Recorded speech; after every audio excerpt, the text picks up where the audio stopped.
Hello everyone and welcome back to the Horror Hut.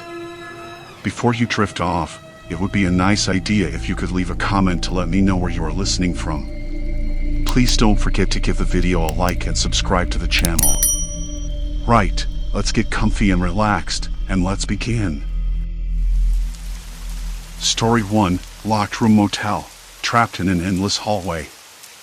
The highway stretched out ahead like a ribbon of cracked gray, the sun dipping low behind a clump of ragged mesquite trees. So when I saw the motel sign, half-lit and flickering like a tired neon cough, I pulled off the road. The place looked like it had been forgotten, or maybe just never wanted to be remembered. A single-story stretch of beige stucco, the kind of building you'd expect to see in a movie about lost souls or faded dreams. The parking lot was almost empty, except for my car and one or two others I couldn't place through the dusk. The air smelled sharp and dry, a hint of dust mixed with something faintly chemical like disinfectant, or maybe the ghost of it. There was a faint hum from the air conditioning units, and somewhere nearby, a dog barked once, distant and lonely. I grabbed my bag, the handle rough in my hand, and walked toward the lobby, the gravel crunching under my boots. Inside, the lobby was dim, lit by a single overhead bulb that flickered so often I thought it might give up any moment. The linoleum floor was scuffed, sticky in places, and the air smelled stale. Behind the counter stood a man, maybe in his 50s, with a pale face that seemed too smooth for his years. His eyes were dark and steady, watching me the moment I stepped in. "Room?" I asked, trying to sound casual, but my voice felt too loud in the quiet space. He nodded once, not smiling. "Single or double?" "Single's fine." He reached beneath the counter without looking away, pulled out a thin stack of plastic room keys on a ring. The metal jingled softly. $35 a night. "Cash or card?" I fished out my card, the edges worn from use. "Card." He took it and swiped, then handed back a key with a small yellow tag.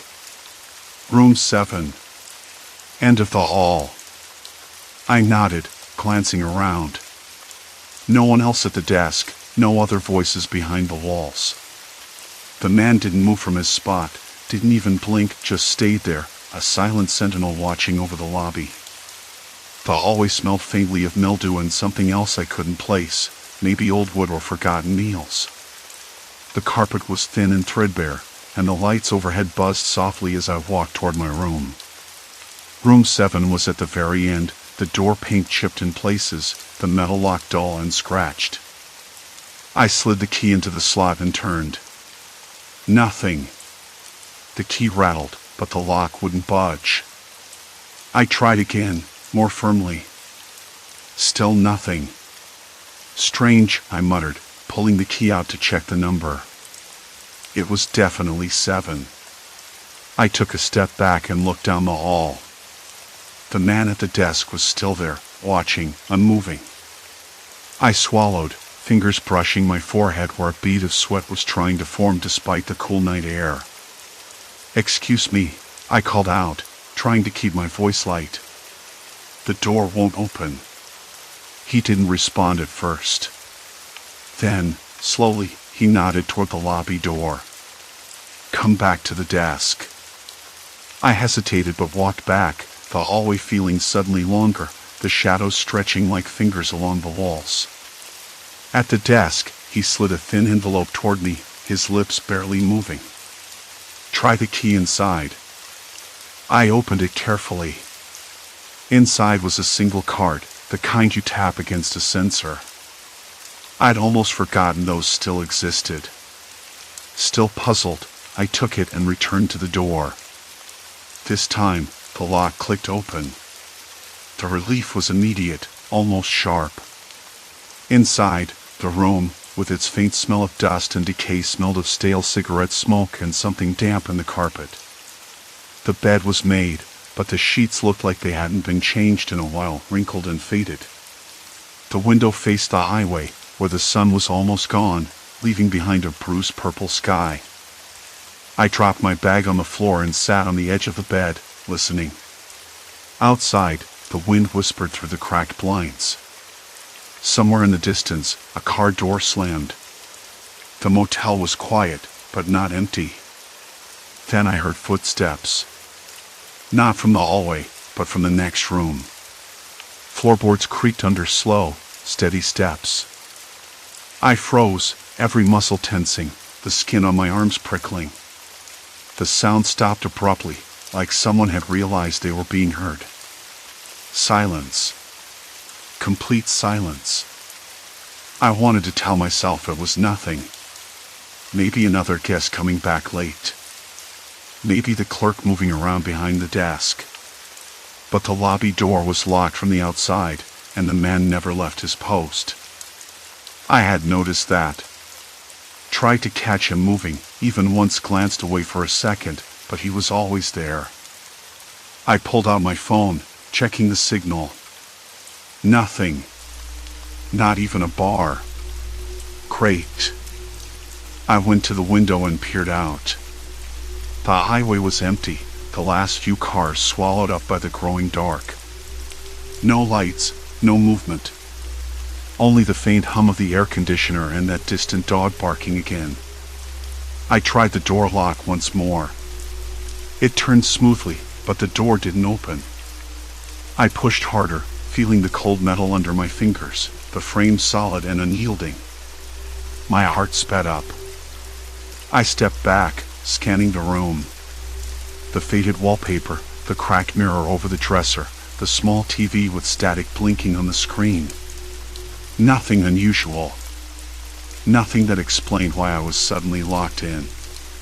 And yet, the feeling wouldn't leave me. That creeping sense that something was off. That the man behind the desk knew more than he let on. That the other guests, if they even still existed, were somehow disappearing, swallowed up by this place where no one seemed to come or go. I sat back down on the bed, hands trembling slightly, and tried to steady my breathing. Maybe it was just the exhaustion talking. Maybe I was reading too much into it. After all, I had a long drive tomorrow, and I needed rest. But as the shadows deepened, stretching across the walls like dark stains, I couldn't shake the thought that this motel held its own kind of trap, one not made of chains, but silence. The night didn't offer much comfort, despite the pale glow of the street lamp outside my window. The shadows crept longer, folding over themselves like a slow-moving tide. I stayed seated on the bed, hands clenched in my lap, eyes flicking to the door every few seconds. The lock still wouldn't budge. I tested it again, pressing my shoulder against the wood, twisting the knob till my knuckles whitened. Nothing. The door was a solid barrier, and it wasn't an accident. The television fizzed quietly in the corner, that low static hum filling the silence. I tried to focus on the fuzzy images, but the static was a poor distraction. Each crackle reminded me of the emptiness outside these walls, the empty parking lot, the vast stretch of highway swallowed in darkness, the motel's own worn-out sign that blinked uncertainly like a tired beacon. I wanted to believe it was just exhaustion messing with me. After all, I'd been driving all day, and the highway had been relentless. But the feeling, something gnawed at the edges of reason. Something was off. That's when the muffled sound from the hallway caught my attention. A soft shuffle. Footsteps, slow and deliberate, but oddly measured. Not the clumsy steps of a tired traveler. No, there was a kind of rhythm to them, like the clerk was making rounds. But I had watched him earlier. He hadn't moved from that desk for hours. Not once. Curiosity pushed me off the bed, and I edged toward the door, pressing my ear against it. The sound was definitely coming from the hallway, but it wasn't just footsteps. There was a faint tapping, like nails drumming against a wooden surface, but uneven, hesitant. I stepped back, heart hammering. The hallway outside was dimly lit, the overhead bulb flickering in a slow, repetitive stutter. If I could just get the door open, I thought, maybe I could find out what was going on. Then I noticed a faint smell, not quite mildew, but something dusty and old, like forgotten fabric mixed with the sharp tang of something metallic. It reminded me of decaying machinery or rusted pipes. I wrinkled my nose. The scent was faint but there, sneaking under the door's gap and settling on the edges of the carpet. I swallowed hard. Something wasn't right here. I moved to the window, pulling back the threadbare curtain. The parking lot was empty except for a lone car parked near the far end, its headlights off. No sign of movement. The motel's neon sign buzzed, casting a sickly green glow over the cracked asphalt. Back at the desk, the clerk's silhouette was still there, dark and unmoving. I could just make out his features, thin, pale, eyes fixed on something on the counter. He never turned his head. Never blinked. I wanted to call out, but the words caught in my throat. Instead, I sat back down, trying to piece things together. Earlier, I'd seen a few other guests. 3, maybe 4. They checked in just like me, vanished soon after. At least, that's what I thought until I noticed their rooms were empty. No signs of them anywhere, no cars, no sounds, no footsteps. It was like they'd evaporated. I glanced at the little key card on the dresser. The one the clerk had handed me without a word. I flipped it over, hoping for some clue, an address, a phone number, anything. Just the motel's faded logo.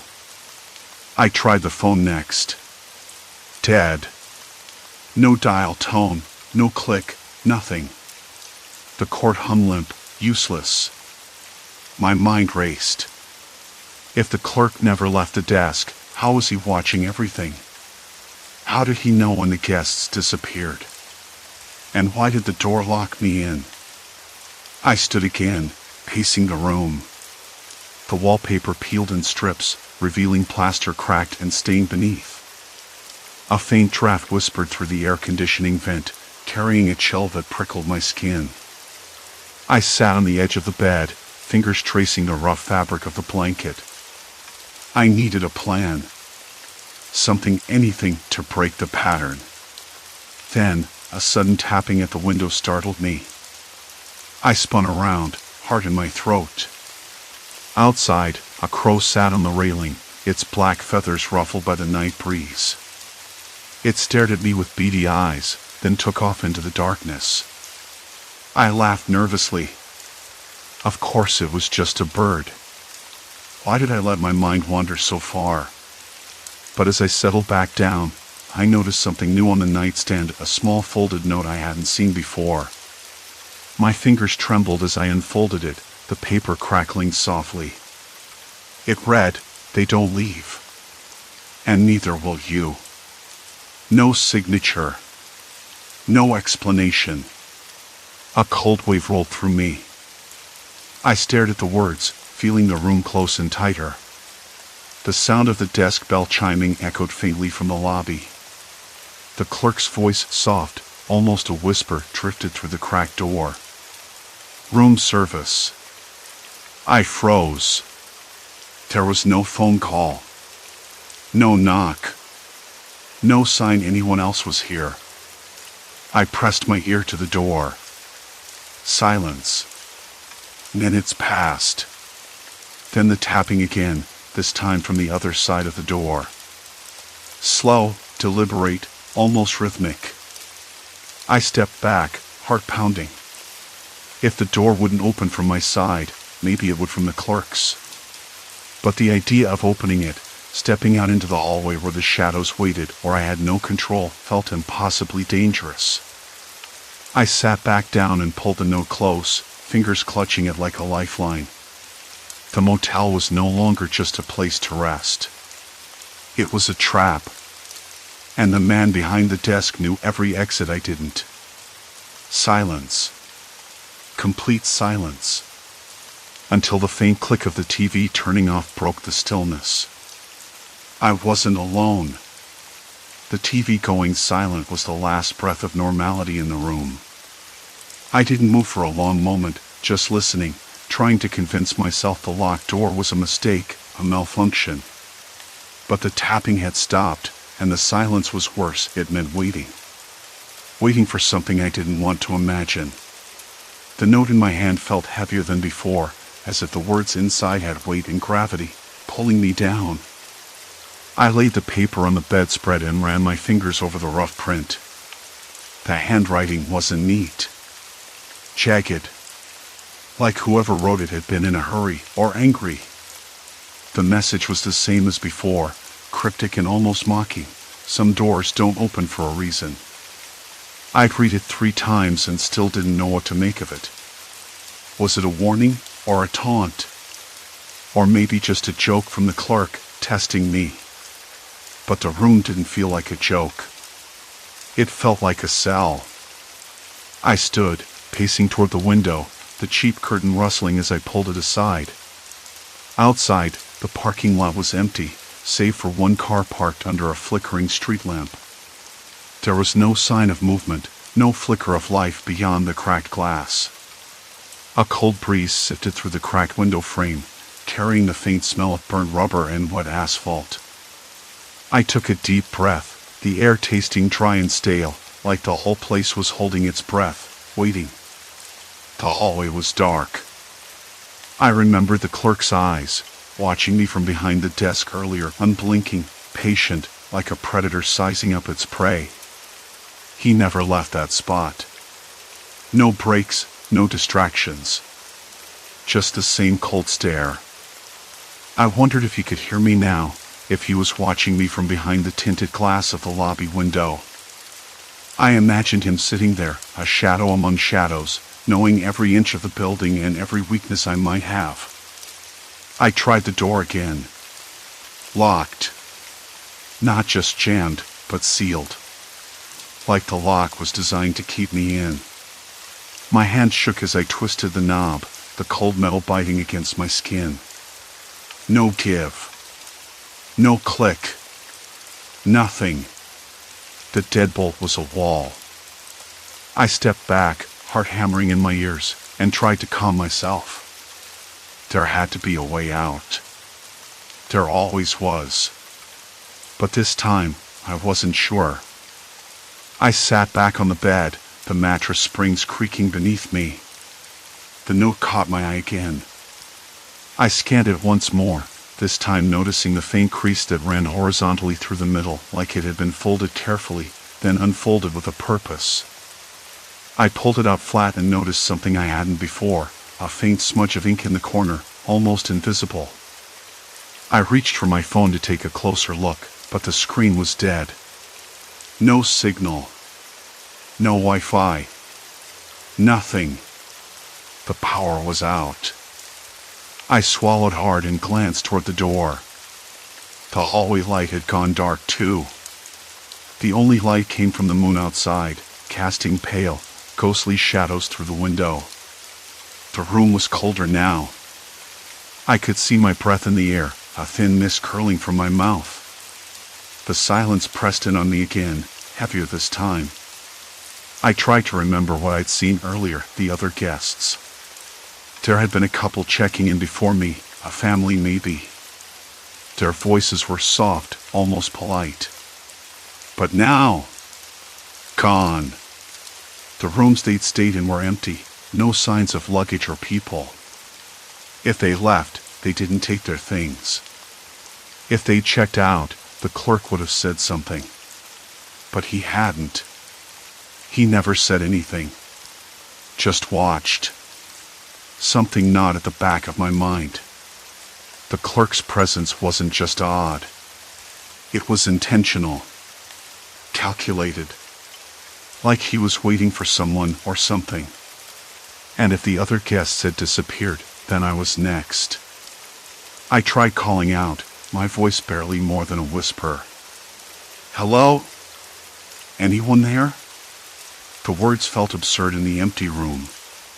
No answer, just the echo bouncing back at me. I pressed my ear to the door, listening for footsteps, voices, anything. But there was nothing. Frustration started to burn under my skin. I needed to think. To move. To find a way out. But the more I looked, the more the room seemed to close in. The peeling wallpaper, the stained carpet, the cracked ceiling, each detail screamed neglect, abandonment. This place wasn't a stopover. It was a trap.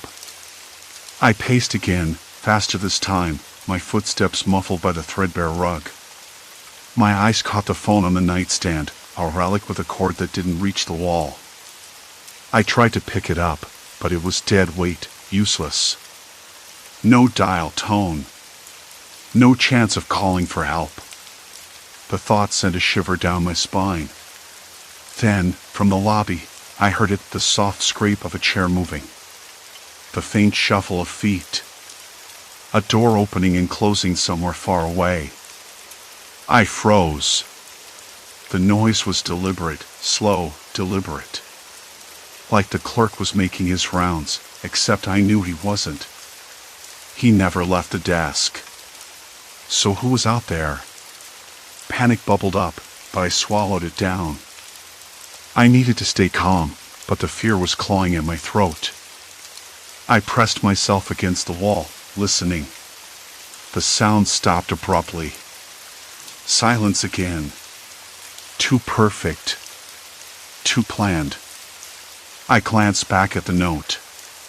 The words suddenly made sense in a horrible way. Some doors don't open for a reason.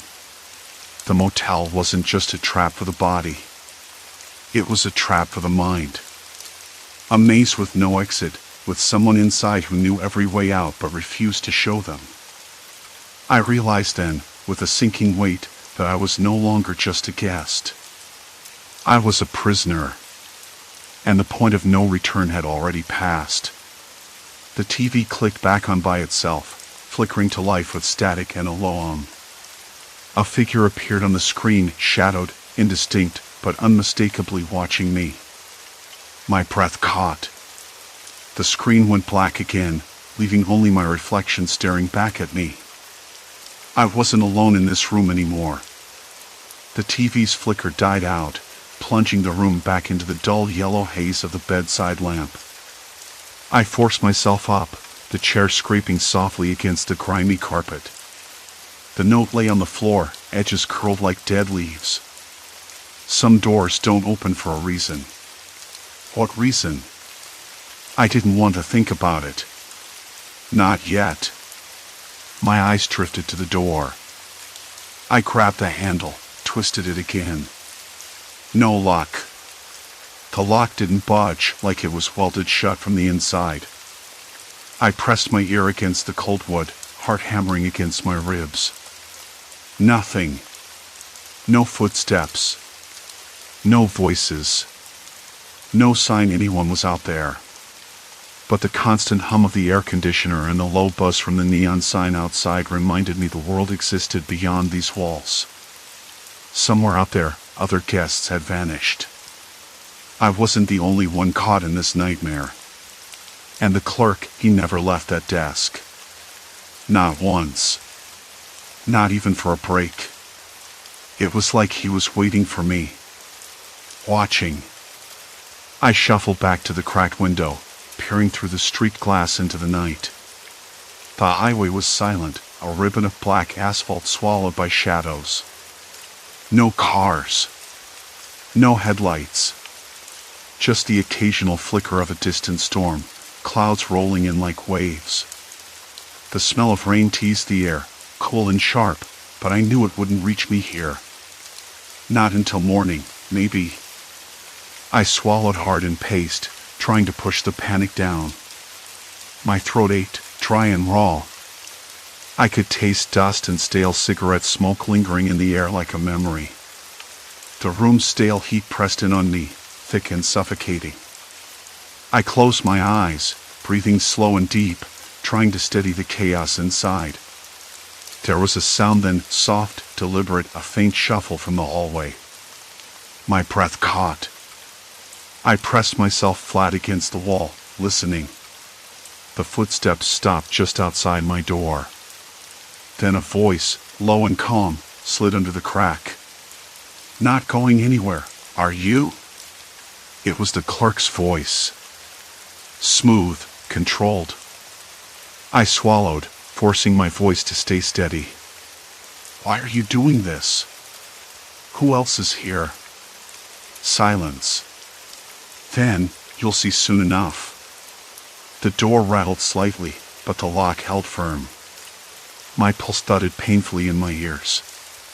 I wanted to scream, to beg, but my voice caught in my throat. Instead, I whispered, please. I don't want any trouble. No answer. Only silence, so thick it seemed to press against my skin.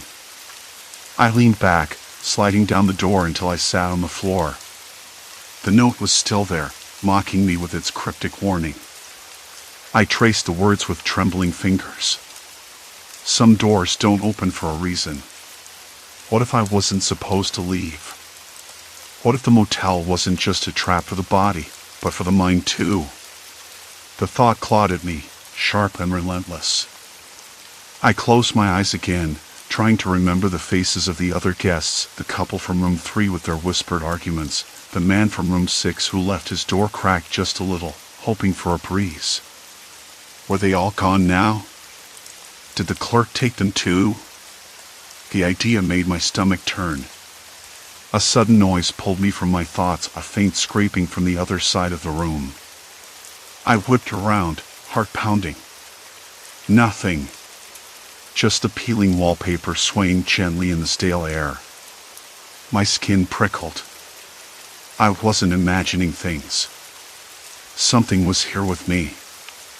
I stood and moved cautiously toward the bathroom, the floor cold against my bare feet. I flicked on the light. It buzzed weakly, casting long shadows. The mirror was cracked, spider-webbed with fractures that distorted my reflection. I touched the glass, feeling the cool sharp edges beneath my fingers. Then I heard it again, a soft thud, like something heavy being dropped. I froze, listening. It came from the vent near the ceiling. My eyes darted upward. Was someone or something watching me through the grate? I shook my head, trying to convince myself it was just the building settling, the wind outside rattling loose parts. But then the voice came again, this time from the vent, almost a whisper, "You can't hide." I stumbled back, heart racing, hands shaking so badly I could barely steady myself. The room felt smaller, closing in like a cage. I backed toward the bed, grabbing the blanket and holding it like a shield. My mouth went dry. I wanted to scream, to run, to disappear. But there was nowhere to go. I thought about the clerk, his eyes, cold and unblinking behind the glass of the front desk window. How long had he been watching me? How long had he known? The thought was dizzying. He wasn't just the keeper of the motel. He was its master. Every hallway, every locked door, every silent corridor was his domain. I had to think. Had to find a way out. But where? The windows were sealed shut. The door wouldn't open. The phone was dead. Even the fire escape ladder outside was missing, just a rusted metal stub that had been cut off long ago. A sudden knock at the door shattered the silence. Sharp. Insistent. I jumped, heart in my throat. Who is it? I called, voice cracking. No answer. Another knock. Then another. Like a slow, deliberate rhythm. A message. A warning. I pressed my ear to the door. The hallway beyond was dark and still. No footsteps. No sign of anyone moving. But I could swear I heard breathing. Slow. Controlled. Calculated. I sank down, hugging my knees to my chest. The note. The TV. The whispers. The locked door. The endless corridors. The vanished guests. I was trapped. And the worst part? I wasn't sure if I was losing my mind or if the motel already had. Minutes passed. Or hours. Time lost meaning. The buzzing of the lamp filled the silence. Then, without warning, the TV flickered back on. Static first, then the same shadowed figure appeared, this time closer, clearer. Pale eyes fixed on me, unblinking. "You're not alone," the screen whispered. "You never were." I wanted to scream, to smash the TV, to run, but my body wouldn't obey. The night had settled into a deep, heavy quiet, like the motel itself was holding its breath. I sat on the edge of the bed, the thin mattress sagging under me, the faint hum of the flickering fluorescent light above the desk cutting through the silence. It cast long shadows on the cracked wallpaper, shadows that seemed to twist and shift, as if the room itself was breathing. The lock on my door hadn't budged. Not once. No matter how hard I twisted, rattled, or slammed my shoulder against it, it stayed firm, unyielding. A cold sweat had soaked my shirt, my hands trembling as I pressed them flat against the peeling paint. I tried to piece it all together, the missing guests, the clerk who never left the front desk, the way the hallway lights would dim just as I passed by, making every step a gamble in the dark. The silence wasn't just silence. It was waiting, watching, and I was the last one left. I knew I wasn't imagining it. The other rooms empty.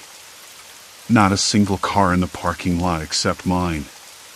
The highway beyond stretched out like a black ribbon, deserted and endless. Somewhere in the distance, a dog barked once, sharp and sudden, then nothing. My throat tightened. I swallowed hard, the taste of stale coffee and dust thick in my mouth. It had started the moment I checked in. The clerk, an unblinking man with pale skin stretched tight over high cheekbones, never once left his post. I never caught his name. His eyes, cold and steady, followed me even when he was looking down at the register. I thought maybe he was just bored, stuck here in the middle of nowhere, but now I wasn't so sure.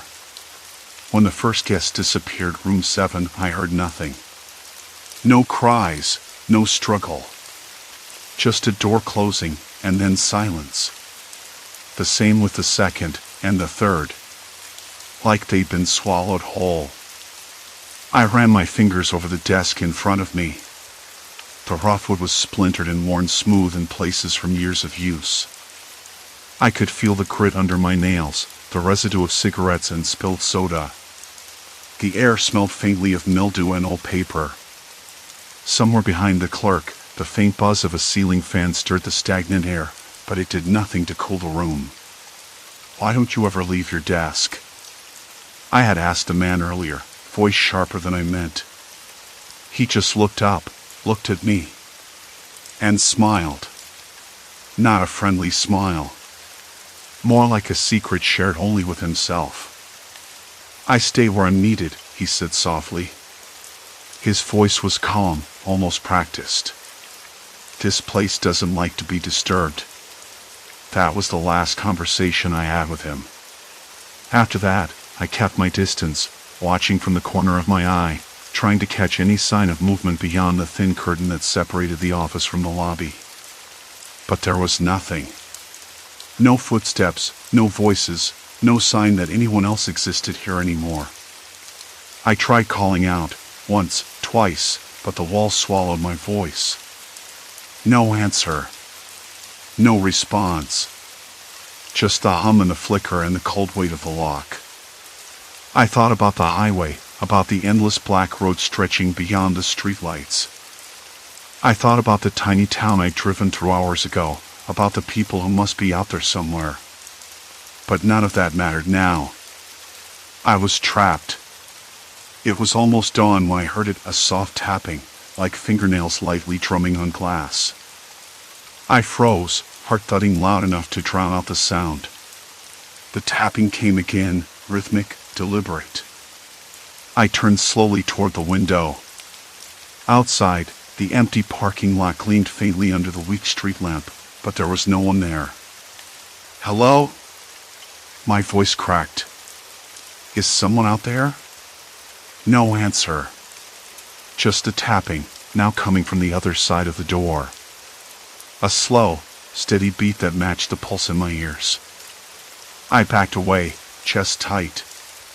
The door didn't move, but then I realized the tapping wasn't random. It was a message. Someone was there. Someone who knew I was trapped. I sat back down, hands shaking so badly I could barely hold the phone. The screen was dead, no signal. No bars. I tried again. Nothing. I couldn't explain the feeling that crept over me then. Not fear, exactly. Something colder. Like helplessness. Like realization. This wasn't about escape. It was about endurance. The clerk's eyes had followed me again, watching, waiting. I could almost hear the unspoken words, the invisible boundary he'd drawn around me, around the motel, around the road that led nowhere. "Why?" I whispered into the stale air. "Why keep us here?" No answer. Just silence. Complete silence. I lay back on the bed, the thin blanket rough against my skin. Outside, the sky bled pale pink and gray, hinting at morning. The motel still stood, a lonely island in a sea of asphalt and shadows. In that moment, I understood something else, something I hadn't wanted to admit. I wasn't just a prisoner. I was a witness. A part of this place's story now. And maybe, in some twisted way, that was the only thing that mattered. I closed my eyes. The lock held fast. The clerk watched. And I waited. For what? I wasn't sure. But I knew whatever came next, I wouldn't be the same. Morning light crept slowly through the cracked blinds, painting the room in soft gold. The motel's silence stretched on, endless and unyielding. And outside, the highway waited empty, fast, and unknowable. I was still here. Still alive. And that, for now, was enough. Story 2, Phantom Signals, Haunting Highway Warnings. It was one of those nights when the road seemed to stretch out endlessly, a thin ribbon of asphalt swallowed by darkness and the occasional flicker of distant headlights. I had left the office well past 9, the kind of late that makes the mind wander and the body ache for the comfort of home. The air inside my car smelled faintly of stale coffee and the faint musk of leather seats worn by a day's use. Outside, the night held a chill, the breeze whispering in through the cracked window, carrying the scent of wet earth and pine. I pulled my jacket tighter around me, shifting the wheel slightly. The road was familiar, the same route I'd taken countless times before, but tonight something felt off. My eyes flicked to the rearview mirror. Nothing but empty blackness and the dull glow of my own headlights cutting through the night. The radio was playing a soft, static-laced jazz station, the kind of music I usually ignored but had left on for company. The sound was comforting, almost soothing until it was interrupted by a sudden sharp beep from the dashboard. A warning light, I assumed.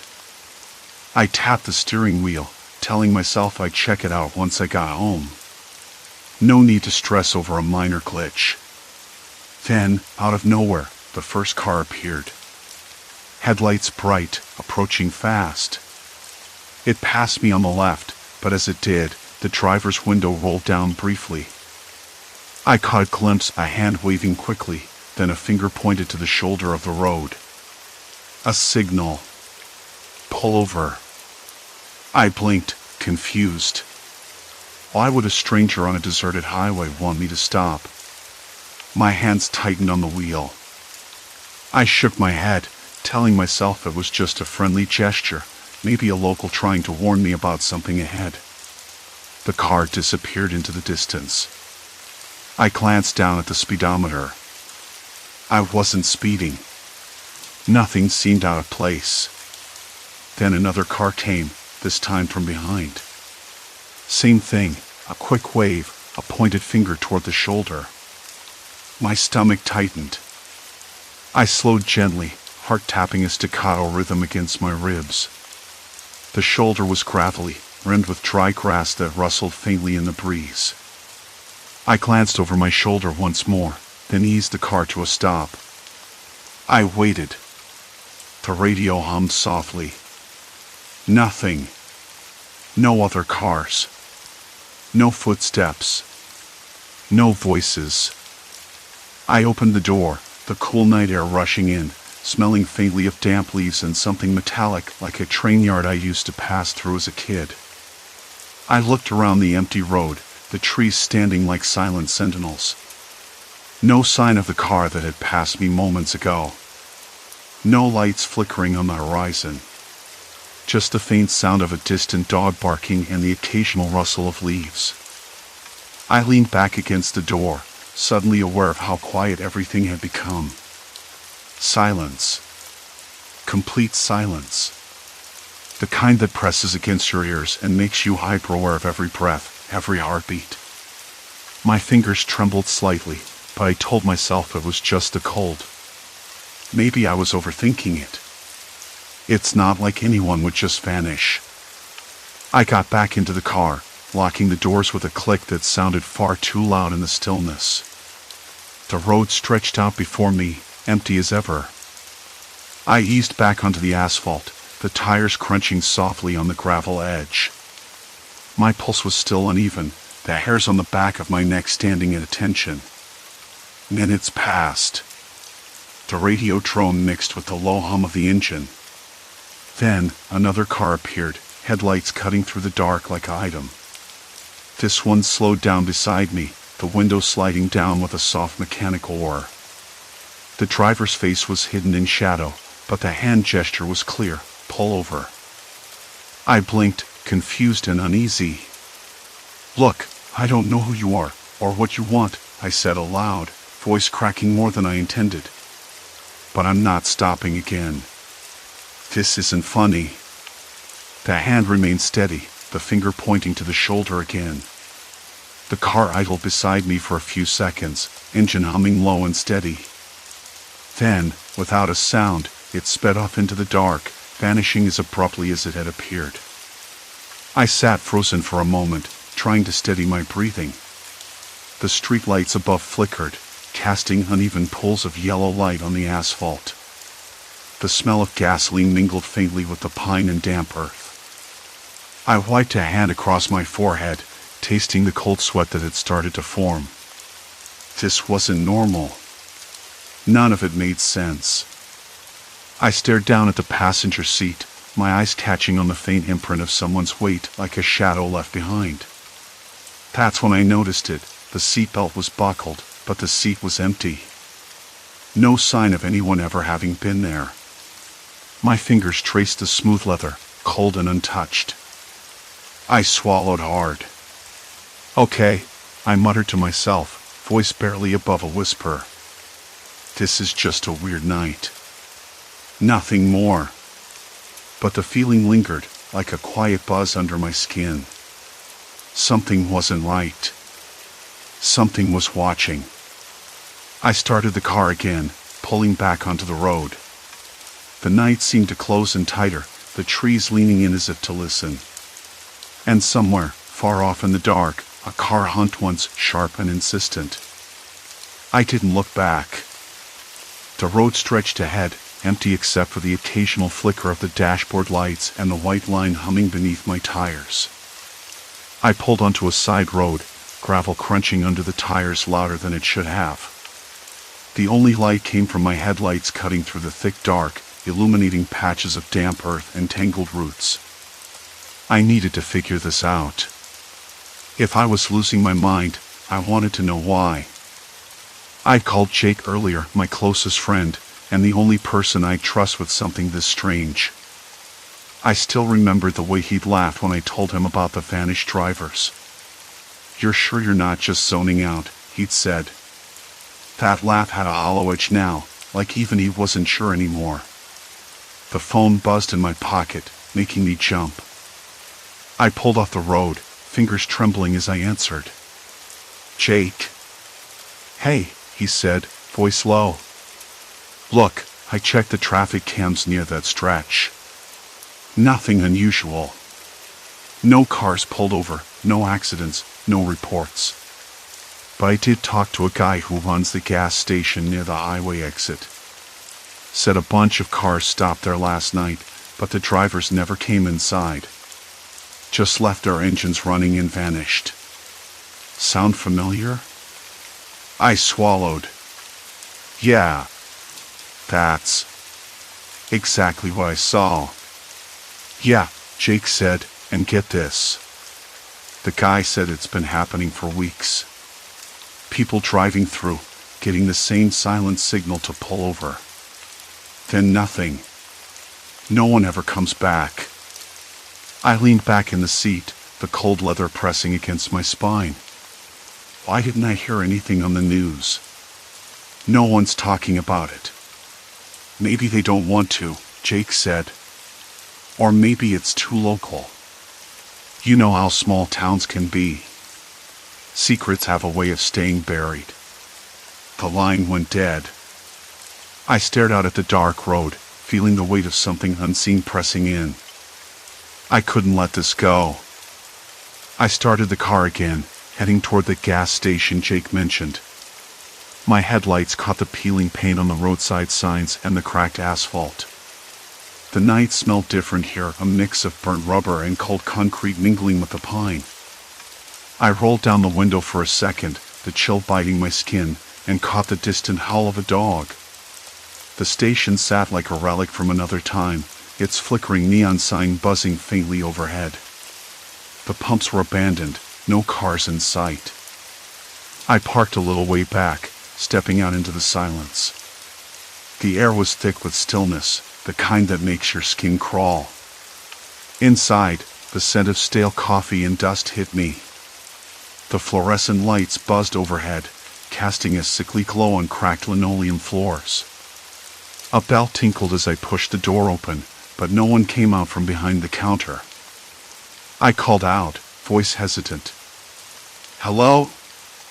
Is anyone here?" Silence. Complete silence. I wandered toward the back, eyes scanning the aisles lined with snacks and faded magazines. Then I spotted it, an empty jacket draped over a chair, still warm. My fingers brushed the fabric, and a faint smell of cigarette smoke lingered. Someone had been here recently. Near the back door, I found tire tracks leading into the gravel, but no footprints. Odd. The ground was too soft to hide prints completely. It was like someone had disappeared into thin air. A sudden noise made me jump, a metallic clink near the counter. I spun around, heart hammering, but saw only a loose coin rolling across the floor. The station's ancient ceiling fan creaked overhead, turning lazily. I forced myself to laugh, low and shaky. "Get a grip," I muttered.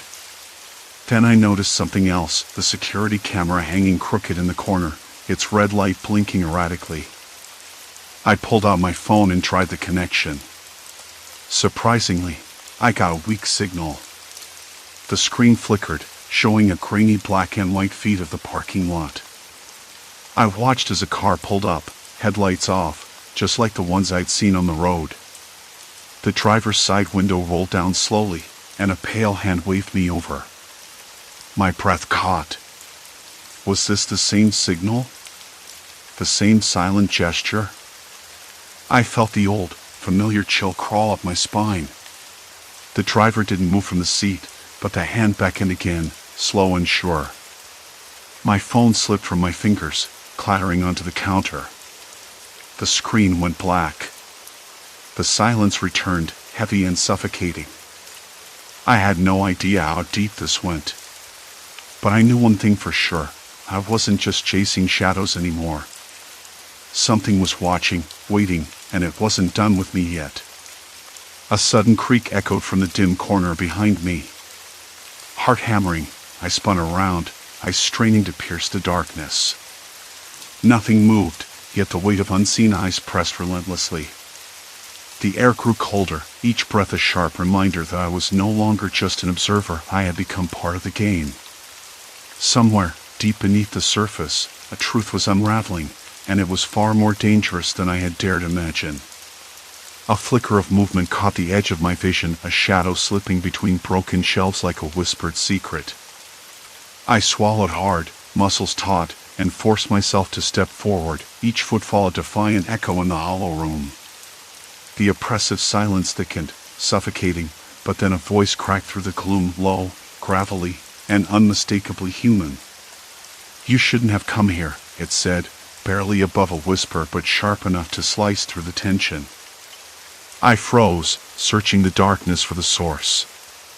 From the shadows emerged a figure, a woman, her face half hidden beneath a hood streaked with grime. Her eyes gleamed with wary fire, darting between me and the edges of the room.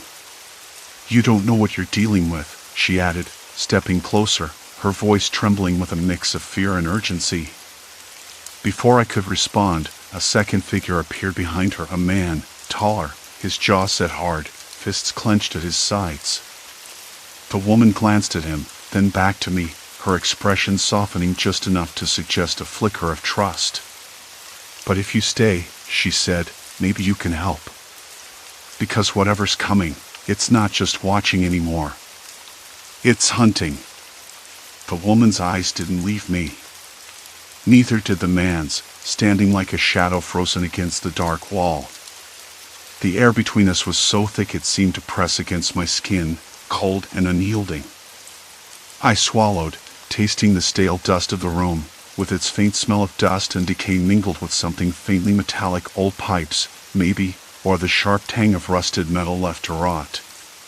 The silence cracked again, this time with the rustle of fabric as the woman shifted her weight, hood slipping back just enough for me to catch the tired lines etched around her eyes. "You don't know what you're dealing with," she repeated, voice low, but with urgency that made my skin crawl. "Those cars, those signals. It's not random. It's a pattern. A trap. A trap." The words echoed inside me, bouncing off every memory of the empty seats, the vanishing drivers. I wanted to ask what kind of trap, but the man stepped forward before I could. "You're not getting out the way you came," he said, voice rough like gravel scraping against stone. "You think you can just leave? Forget what you saw. You can't. Not anymore." My pulse slammed against my ribs. I wanted to back away, to shove past them and run for the door, but my legs felt rooted to the cracked concrete floor. The weight of their gaze was a physical thing, like iron bands tightening around my chest. "What do you want from me?" I asked, voice barely more than a breath. I tried to sound steady, but my throat had dried up. The woman shook her head, eyes flickering to the window where the faint glow of streetlights spilled in uneven patches. "It's not about what we want. It's what they want. The ones behind the signals.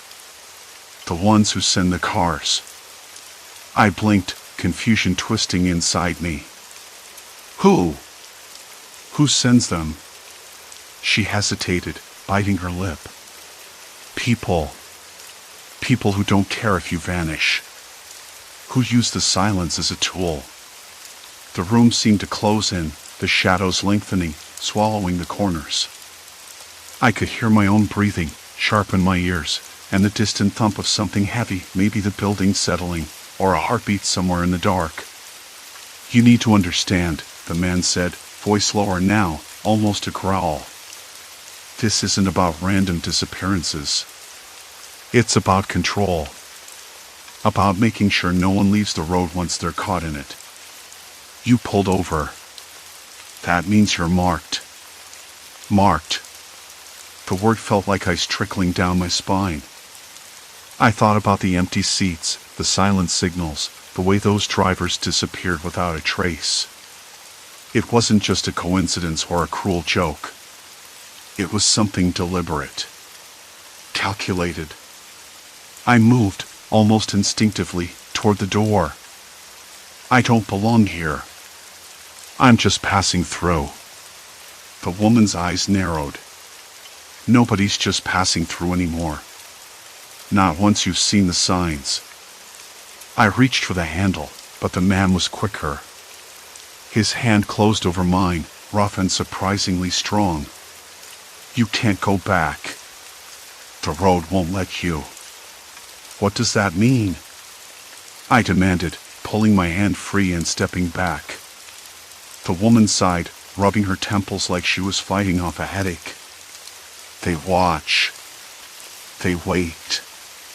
Every car that passes, every signal given, it's a message. Not just to you, but to anyone who might try to escape. I pressed my back against the wall, the rough plaster scratching against my shirt. My mind raced, trying to piece it all together. If this was some kind of human conspiracy, how deep did it go?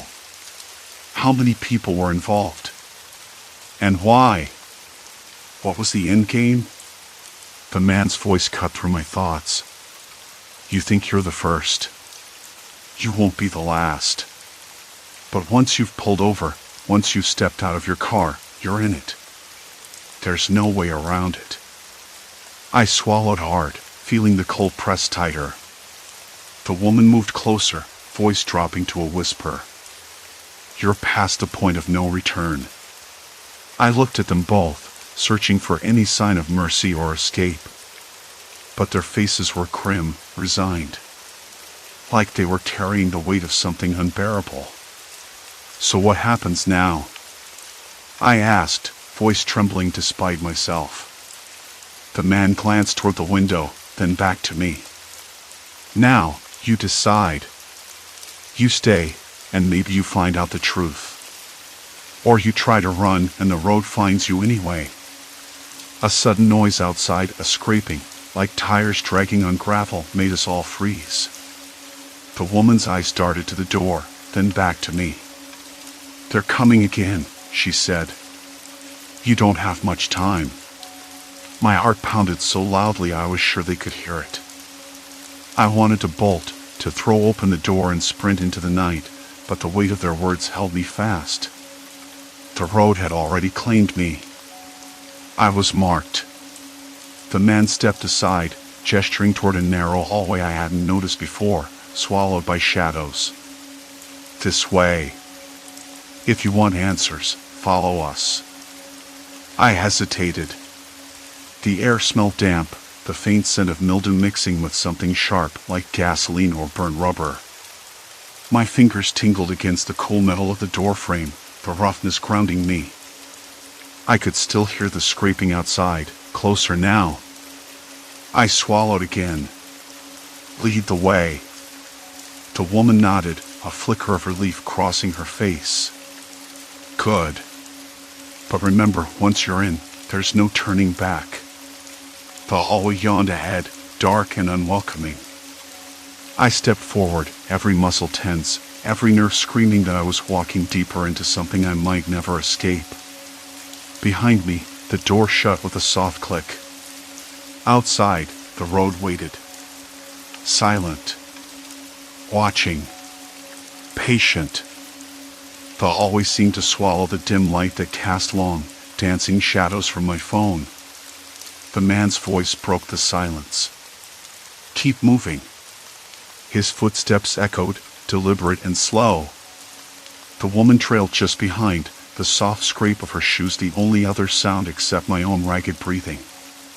I swallowed hard, tasting the stale air mixed with the sharp tang of gasoline that clung to the walls like sweat. It was a smell I couldn't shake, no matter how much I tried to focus on what lay ahead. We don't have much time, the woman said quietly. Her voice was calm, but there was an edge to it, like an item pressed just beneath the surface. I nodded, though I wasn't sure if she could see me in the dark. The words echoed inside my head. Once you're in, there's no turning back. They weren't just a warning, they felt like a sentence. We reached a fork in the corridor. The man paused, his breath shallow. Left. Stay close. The air grew colder, dampness seeping into my clothes. A faint metallic smell joined the gasoline, something sour and bitter that made the back of my throat tighten. I swallowed again, fingers twitching against the rough wall, trying to ground myself. A soft shuffle came from behind. I glanced back. The woman's face was almost invisible, but I caught the quick flicker of her eyes, darting nervously. "Do you know what's out there?" I asked, voice barely more than a whisper. She hesitated, then shook her head. "No one's seen them directly. Only the marks they leave." Her words hung heavy between us. "Marks?" I pressed. Before she could answer, a scraping sound rasped through the silence, closer this time, sharper. I froze. The man reached out, fingers brushing my arm, steadying. "Keep moving." We rounded the corner and stepped into a larger room lit by a single, flickering bulb overhead. The light buzzed and popped, casting long, jittery shadows that danced against the cracked concrete floor. The air was thick, almost suffocating, and the smell of burnt rubber clawed at my nostrils. In the center of the room sat a car with an empty driver's seat. I stopped dead. The sight hit me like a punch. The leather was cracked and worn, the steering wheel polished smooth from years of use. But there was no one inside. No driver. Just the empty seat, waiting. The man's voice was low, urgent. "They don't want you to see this." "Why?" My throat tightened. "Who are they?" He shrugged, but I could see the tension in his jaw. "No one knows. Just people who disappear. The ones who try to warn you." I swallowed, stepping closer, the floor cold beneath my shoes. The seatbelt hung loose, swinging slightly in a draft I hadn't noticed. I reached out, fingers trembling, to touch the steering wheel, but the man's hand shot out, gripping my wrist. "Don't," he warned. My heart thrummed so loud I thought it might burst. "What happens if I sit in it?" He looked at me like I was mad. "You don't want to find out." The woman moved forward, her voice barely above a whisper. "It's a trap. They want you to stop. To get out. Once you do, you vanish." I swallowed hard. The room seemed to close in, the flickering light strobing like a pulse. The silence that followed was oppressive, broken only by the distant scrape that had been stalking me all night. A sudden noise made me jump, a soft click, like a door locking somewhere far away. I scanned the room, heart in my throat. "We need to move," the man said, pulling me away from the car. As we turned, the door behind us slammed shut with a deafening crack. The bulb overhead flickered violently before plunging the room into darkness. Silence. Complete silence. My breath caught. I fumbled for my phone, thumbs shaking as I tapped the screen. The glow was weak, barely illuminating the narrow space ahead. I could hear the others breathing, ragged and shallow. "Stay close," the man whispered. We moved forward, the walls closing in tighter, the air growing colder, wetter. The smell of mildew mixed with burnt rubber became almost unbearable. Then, a whisper, not human, but unmistakably deliberate. Words I couldn't catch, but a voice that sent a shiver down my spine. I stopped. "Did you hear that?" The woman nodded, voice trembling. "They're close." A sudden scrape echoed behind us, faster now, almost frantic. I spun around, heart pounding, but saw only darkness. No shapes, no figures, just empty space and the heavy scent of something metallic. "We're trapped," I said, voice cracking. The man's face was pale in the dim light. "They don't want us out." A cold sweat broke across my forehead. My hands trembled so badly I nearly dropped the phone. Every instinct screamed to run, to fight, to scream. But the hallway stretched endlessly ahead, the shadows swallowing the light like a mouth waiting to close. I realized then how deep I'd fallen, how far from the road I was, how little control I had. "We need to keep moving," the woman urged. "They'll find us if we stop." "But where?" I whispered. "Where do we go when the road itself is watching?" The man's eyes burned with something I couldn't name. Fear? Resignation?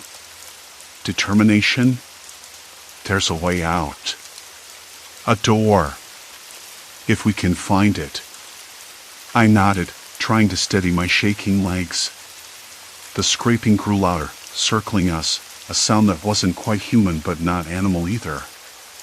It was deliberate, searching. The walls began to close in, the air thickening, choking. My breath came in sharp gasps, the taste of iron heavy on my tongue. "Almost there," the woman said, voice strained.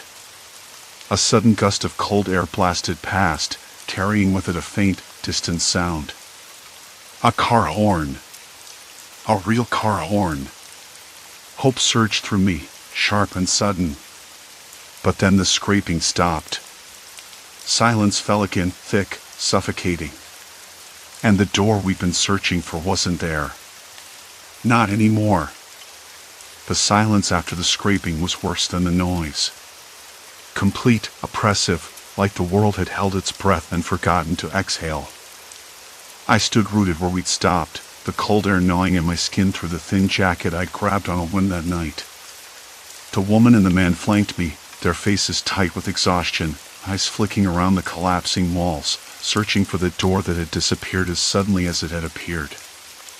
I remember the weight of the iron taste in my mouth, the way my lungs burned from shallow breaths, and how the cold seemed to seep into my bones.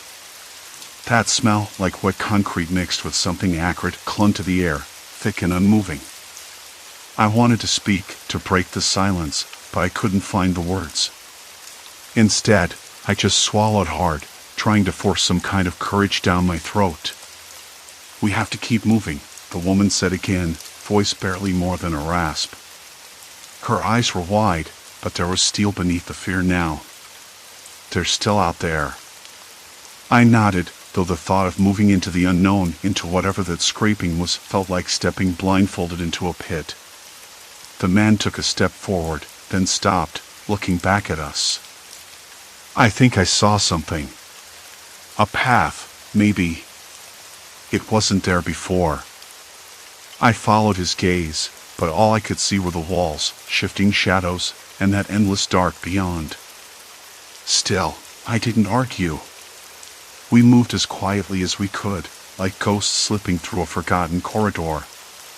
My hands were clammy, fingers twitching against the rough plaster of the wall as I tried to steady myself. Minutes passed, maybe hours. I couldn't tell, and the air shifted again. The heavy smell gave way to something else, the faint scent of gasoline, sharp and unmistakable, mixed with the faintest hint of leather. That smell triggered a memory, a flash of a car idling nearby, its engine quiet but alive. Hope flickered. Then, through a crack in the wall, I saw it. The road. Real asphalt under a moonlit sky, deserted, stretching out like a ribbon of black silk. We stumbled through the gap, blinking against the sudden openness. The walls behind us dissolved into nothingness, like a bad dream evaporating at dawn. I dropped to my knees, panting, the cold ground beneath me rough and grounding. I still can't explain it. The woman crouched beside me, wiping dirt from her face, eyes wide but alive. The man stood a few feet away, staring down the road like it held the answers. "They're gone," I said, voice hoarse. "All of them. Every car. Every driver. Just empty seats." The man nodded slowly. "It was never about us. They wanted us to see. To know. But why?" The question hung in the air, unanswered and heavy. The woman shivered, pulling her jacket tighter. Because fear is the easiest control. I thought about the silent signals, the cars passing by me, their drivers vanishing when I tried to approach. The emptiness left behind, the absence that screamed louder than any presence. It wasn't supernatural. It was too calculated, too precise. Human. I looked down the road, feeling the night's chill press against my skin. The distant hum of a lone engine broke the silence. Another car, maybe, or just my imagination. I swallowed hard. The road was still watching. Still waiting. "We need to report this," I said, voice steadier than I felt. "Someone has to know." The man shook his head. "Who would believe us? They've covered their tracks too well." The woman's eyes met mine. "Maybe it's not about belief. Maybe it's about survival." I realized then how much I'd changed. The naive hope I clung to was gone, replaced by something raw and real. The world wasn't just dark out there, it was full of shadows cast by people who thrived on fear and silence. We started walking, footsteps echoing softly on the empty road. Behind us, the night seemed to pulse with a quiet menace, but ahead there was still a path. Not an escape, not really, but a way forward. And for the first time since this nightmare began, I understood that running wasn't the answer. Not anymore. I would face this. Somehow. The road didn't end. Neither would I. The moon hung low, a pale witness to the struggles etched into every step. My breath came ragged, but steady, as if each exhale carried away a fraction of the weight pressing down on my chest. Shadows twisted and flickered alongside me, sometimes stretching long and thin, other times collapsing into nothingness, reminders that even darkness is fluid, never truly fixed. I reached into my pocket, fingers brushing against the cold metal of a forgotten trinket, something small, insignificant to most, but a tether to the person I used to be before everything shattered. Holding it felt like grasping a sliver of hope, fragile but undeniable. Ahead, the faint glow of distant street lamps flickered against the horizon, a promise that light still existed, however faint. It wasn't salvation, not yet. But it was enough. Enough to keep moving, to keep fighting. Because no matter what lurked in those shadows, no matter how many times I wanted to give up, I knew this journey was mine to claim. The road stretched endlessly forward, and with every step, I rewrote the story not as a victim, but as a survivor. Story 3, Fractured Paths, the Pattern of Peril. I never thought much about the way a sidewalk cracks or a coffee cup slips from your fingers. It began on a Wednesday morning. The sky was an unbroken gray, the kind of overcast that smells like wet concrete and damp leaves. I was walking to the train station, clutching my usual paper cup of black coffee. I took a step off the curb, and the heel of my shoe caught on a loose section of pavement.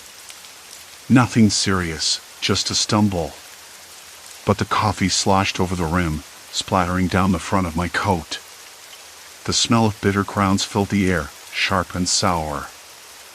I muttered to myself while wiping at the stain with my sleeve. Great start. The street was oddly quiet, save for the distant hum of construction and the faint bark of a dog somewhere behind a row of brick houses. 2 blocks later, I passed Mrs. Halpern's house. The old woman who always sat on her porch in a faded floral dress, knitting or watching the neighborhood's slow parade. That morning, she was nowhere in sight. Instead, I saw her garden hose tangled in a knot, stretched across the walkway. I stepped over it carefully, but the sight stuck with me, how something so mundane could trip someone up. Like a trap waiting to be sprung. It wasn't until I reached the station, waiting for the train in the cold, that I started to feel off. The platform was slick from last night's rain, the air smelled like damp metal and dust. I noticed a man standing a few feet away, his hands deep in the pockets of an oversized coat, face half hidden by a wool scarf. He didn't look at anyone, just stared down at the tracks with a kind of quiet intensity. Not threatening, exactly, but definitely out of place. The train arrived with its usual screech and rattle. I stepped aboard, found my usual seat by the window, and tried to shake off the weird feeling creeping in my chest. The ride to work was uneventful, the kind of mundane that makes you lose track of time. But the sensation lingered, like I was missing something important, or maybe someone was watching me without my knowing. At the office, things got stranger. I work in a small, cramped newsroom where the smell of stale coffee and printer ink hangs in the air like an old friend. Around noon, Jamie, my cubicle neighbor, shrieked and jumped back from her keyboard. I looked up just in time to see her spill an entire cup of coffee over the corner of her desk. The liquid pooled and seeped into the tangled mess of cables underneath. Ugh, seriously? This week, she groaned, grabbing a handful of tissues. But then she froze. Wait, did you see that? She asked, voice low. I frowned. See what? Someone just bumped the power strip. The whole system just blinked off. I swear I didn't do it. I glanced down at my own desk, fingers hovering over the keyboard. Maybe it's just a loose connection, I said, though my voice sounded flat even to my ears. The office was filling with murmurs, people noticing their screens flickering, printers jamming, phones going dead. For a place that thrived on deadlines and deadlines alone, this kind of disruption was a small disaster. But it wasn't the first time these little glitches had been happening this week. I remember the elevator at the subway station stuck between floors on Monday. Then yesterday, the grocery store's automatic doors refused to open, trapping a line of customers inside the vestibule until a manager pried them loose. All minor annoyances, sure, but all oddly connected by timing and their sheer improbability. I told myself I was imagining patterns where none existed. Humans were wired to find connections, even in random noise. I know how that sounds, but I kept a mental checklist: time of day, location, type of accident. And there was a faint but persistent thread running through them all. Later that afternoon, on my walk home, the world felt different. The air was heavy with the scent of rain and concrete dust. Leaves rustled unevenly, and the usual hum of the city seemed muted, as if held back by an invisible force. I paused at the crosswalk, waiting for the signal to change. The light flickered twice before turning green. A car idled at the intersection, engine growling softly, but the driver's face was obscured by shadows. I could swear he glanced my way, though the street was crowded. I crossed hurriedly. The pavement beneath my feet had a rough texture I hadn't noticed before, like peeling paint or weathered plaster. Maybe it was a trick of the light. Maybe not. That night, at home, the quiet felt different. The apartment smelled faintly of damp wood and something faintly metallic, like the inside of a locker or a forgotten basement. I tried to focus on a book, but the words blurred. Outside, the street lamp flickered again. I sat very still, listening to the occasional creak of the old building settling, the distant siren fading into the night. I kept thinking about the accidents, the spilled coffee, the elevator, the doors refusing to open. All small, all inconvenient. But what if they weren't random? What if someone was arranging them? Pulling strings from the shadows? The idea felt ridiculous, and yet the more I tried to dismiss it, the more the pieces pressed against my mind like a puzzle missing a single, crucial piece. I didn't know who it could be, or why.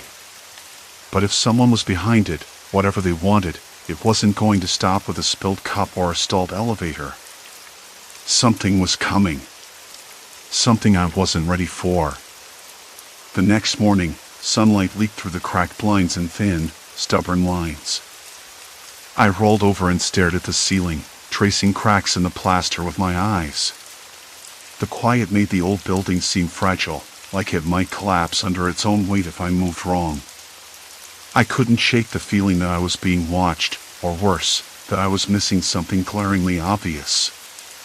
The accidents, the strange patterns, they weren't just coincidences anymore. Whoever was behind this was deliberate. Careful. I got up and shuffled to the kitchen. The cold linoleum felt rough under my bare feet.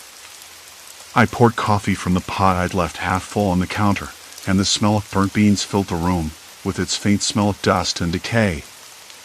I sipped it slowly, eyes drifting to the small calendar pinned above the fridge. Circles and notes in my handwriting, reminders of meetings and deadlines. I ran my finger over the page for today, April 14th. Nothing unusual there. Still, the nagging voice in my head wouldn't quit. I was going to need evidence. Something concrete. I grabbed my phone and started scrolling through the last week's photos and texts, looking for anything out of place. The picture of the spilled coffee from 2 days ago caught my eye. I remembered how it had happened just as I reached for my cup. A sudden jolt from the chair next to me sent the drink flying. But I'd been alone. No one else in the room. No explanation. Then came the elevator incident. The one that had left me stranded on the 3rd floor for nearly 20 minutes. I scrolled through the news app on my phone, searching for any mention of malfunctions in the building systems. Nothing. No reported outages, no maintenance issues. Just silence. I frowned, biting the inside of my cheek. The pattern was undeniable. Someone was arranging these little accidents, but why? And for what? I decided I needed to talk to someone. Not just anyone, I needed someone who would listen without dismissing me as paranoid. There was Sarah, my neighbor from across the hall. She was sharp, practical, and had a way of cutting through nonsense like an item. If anyone could help me make sense of this, it was her. I grabbed my jacket and stepped into the hallway. The air smelled faintly of mildew and stale cigarettes. The flickering fluorescent light above buzzed and hummed, casting long shadows against the cracked walls. I knocked on her door twice, then once more before she finally opened it with a tired smile. "Hey," I said, trying to sound casual. "Can I come in for a minute?" She nodded, stepping aside. "Sure. You look like you didn't sleep." I didn't, I admitted, following her into the cramped apartment. The air inside was warmer, tinged with the scent of lemon-scented cleaner and old books. Sarah motioned to a threadbare couch and sat down, patting the spot beside her. I sank down, pulling my phone from my pocket. I think someone's been messing with me. Not physically, well, maybe, but orchestrating things. Small stuff, accidents, stuff that shouldn't happen. Sarah raised an eyebrow. "You mean like what? Someone's out to get you?" "I don't know," I said quickly, feeling the tremor in my hands. "I know how that sounds. But listen, there's been this pattern. The coffee spill, the elevator, the doors that wouldn't open, all just little things, but all too weird to be random." She considered me for a long moment, her dark eyes sharp and unblinking. "Have you told anyone else?" "No," I shook my head. I didn't want to sound crazy. Sarah laughed softly, a sharp, dry sound. "Trust me, I know how that goes. But if someone's messing with you, it's not something to keep to yourself." She leaned forward. "What do you want to do?" "I need proof," I said. "Something solid." I was thinking. I could start keeping a log. Every time something strange happens, I write it down. Maybe take photos, videos if I can. And I want to watch the patterns, see if there's a connection. Maybe even check the building's surveillance cameras. Sarah nodded slowly. "That sounds smart. And I thought maybe you could help. You know this building, the people who work here. Maybe you've noticed things I haven't." She smiled faintly. "All right. I'm in." We spent the next hour going over the incidents I'd noticed, trying to piece together a timeline. Sarah's practical mind helped me organize the events, and the more we talked, the more real this felt. The accidents weren't random. Someone was watching, waiting, maybe even planning something bigger. As I left her apartment, the hall felt different, heavier somehow, as if the walls themselves were holding their breath. Outside, the sun was higher, and the city buzzed with life, indifferent to the small, quiet storm building inside me. Back in my apartment, I sat at the desk and pulled out a notebook. I started writing, fingers trembling slightly as I recorded every detail I could remember. Times, places, people around me. The spilled coffee at 8:17 a.m., the elevator stuck at 5:03 p.m., the locked door in the stairwell at 11:45 p.m. Each entry made the pattern clearer, and the shadow of whoever was behind it grew larger. A sudden noise made me jump, a soft tapping at the window. The street lamp outside flickered again, casting jerky shadows across the room. I paused, heart thudding, and went to the window. Nothing but empty pavement and a stray plastic bag caught in the gutter. Just the wind, I told myself. I turned back to the notebook. If this was a game, I was just a few moves behind. But I wasn't going to let whoever was pulling the strings win. Not without a fight. Then, my phone buzzed. A message from an unknown number. "You're closer than you think." The hairs on my arms stood up. The room suddenly felt colder. Someone was watching. And they wanted me to know. The message blinked on the screen like a pulse, sharp and insistent. "You're closer than you think." I stared at it, the light from my phone casting jagged shadows on the peeling wallpaper. I slid the phone into my pocket, the smooth glass still warm against my palm. The tapping at the window returned, softer now, almost hesitant, as if whoever was out there wasn't sure if I'd answer. I didn't. Instead, I pulled the curtain closed, the fabric rough and slightly damp against my fingers. Outside, the street lamp buzzed, flickered, and then steadied. The quiet hum of the city was broken only by a distant dog barking, sharp, urgent, like a warning. The scent of rain hung faintly in the air, though the sky was clear. The night felt layered, almost too heavy with meaning. I went back to the notebook. The pages were filled with scrawled times and places, messy item connecting incidents that didn't make sense to anyone else but me. The spilled coffee at 8:17 a.m., the elevator stuck at 5:03 p.m., the locked door in the stairwell at 11:45 p.m., each event a thread pulled tight in some invisible web. The pattern was undeniable now. Someone was orchestrating these accidents, but why? And what was the final event that threatened to destroy everything? I ran my fingers over the words, then stopped. A new thought struck me, one I hadn't dared voice aloud. What if this wasn't about me alone? What if it was about the people I cared about? The ones who unknowingly wove into this dangerous tapestry. My phone buzzed again. Another message. No number, just text. "Leave. Now." My breath hitched. The air in the room seemed to shrink around me. I wanted to believe it was a bluff, a scare tactic. But the cold feeling in my chest told me otherwise. I grabbed my jacket, the fabric rough against my skin as I slipped it on. I didn't want to leave, not yet. I had questions. Answers. But the message was clear, I was being watched, and my time was running out. Outside, the street felt different. The usual hum of late-night traffic was absent. Even the stray cat that usually prowled the alley was nowhere in sight.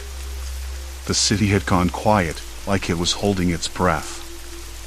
I walked faster, eyes darting to every shadow. The air smelled faintly of damp concrete and something else, something metallic, sharp. My pulse quickened. At the corner cafe, the light was still on. The door cracked open as if inviting me in. I hesitated. Inside, a woman sat alone, her eyes fixed on a steaming cup of tea. She looked up as I approached, a flicker of recognition, or was it warning, in her gaze. "Do you know what's happening?" I asked, voice low. She nodded slowly. "It's bigger than you think. And now that you're involved, there's no turning back." Her words hit me like a punch to the ribs. I swallowed hard. Who is doing this? Why? She glanced over her shoulder as the bell above the door jingled. "They're closer than you know, watching every move. And the final event? It's already set in motion." I wanted to argue, to deny it. But the truth was clear, like the chill creeping down my spine. I was trapped.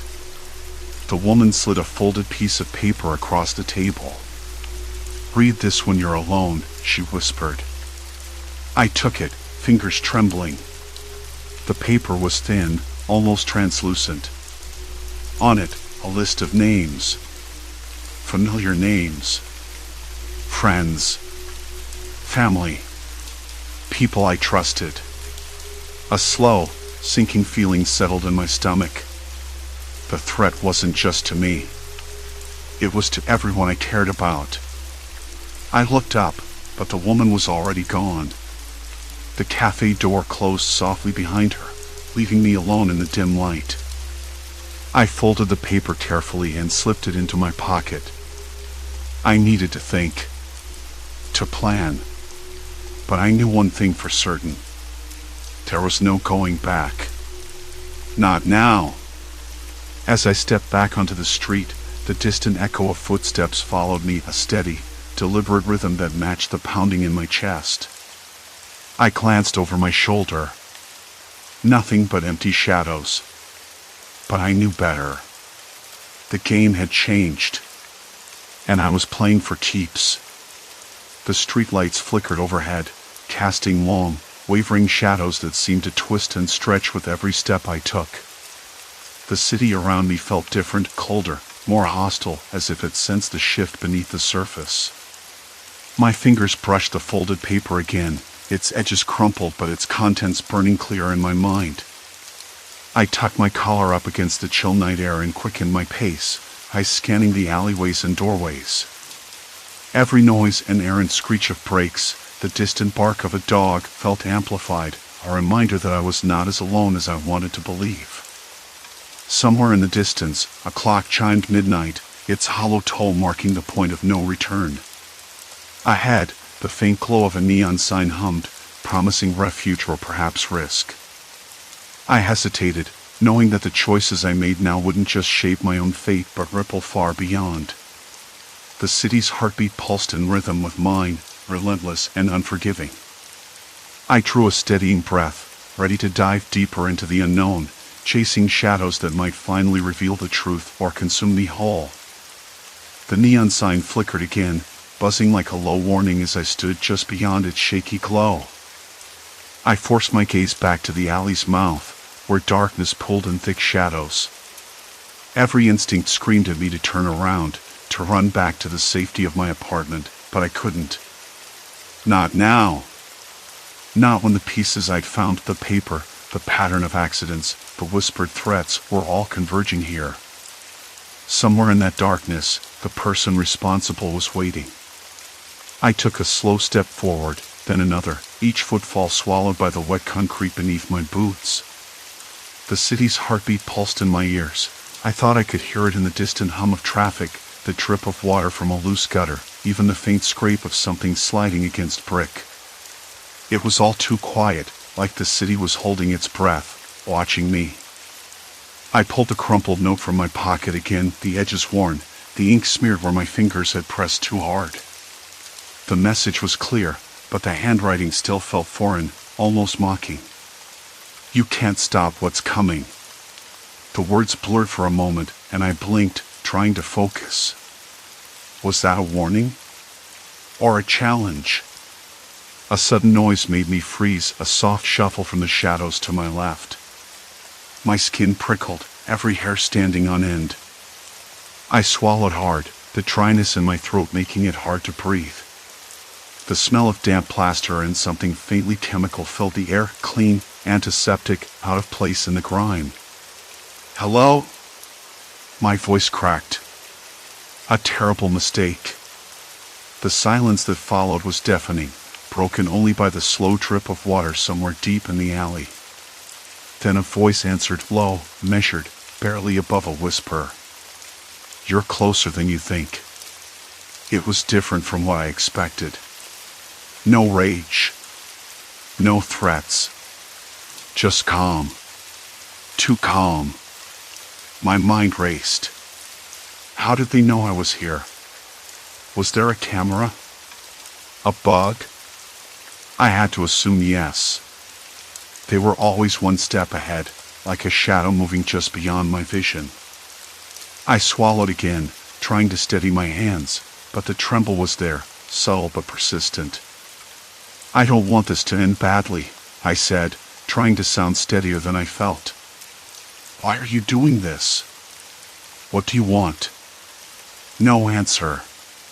Just the distant echo of my words bouncing off the walls. Then, footsteps, slow, deliberate, coming closer. A figure emerged, half hidden by the gloom.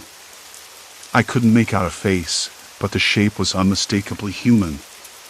They stopped a few feet away, the faintest rustle of fabric breaking the silence. You already know, the voice said again.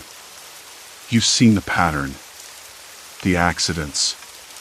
The warnings. I nodded, swallowing the lump in my throat. Yes. But why? Why target me? My family? The figure shifted, the shadows concealing their expression. Because you're the key.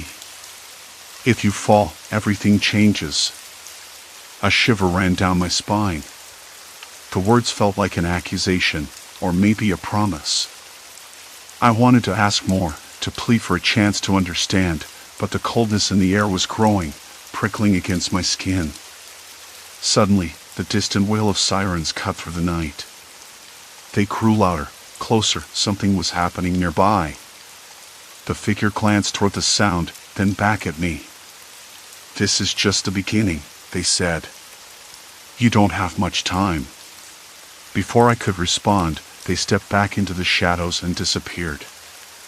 I stood there, heart hammering, the note burning in my palm. The city around me felt less like a place and more like a trap closing in. I had no idea who that person was, but one thing was clear, the final event wasn't just imminent.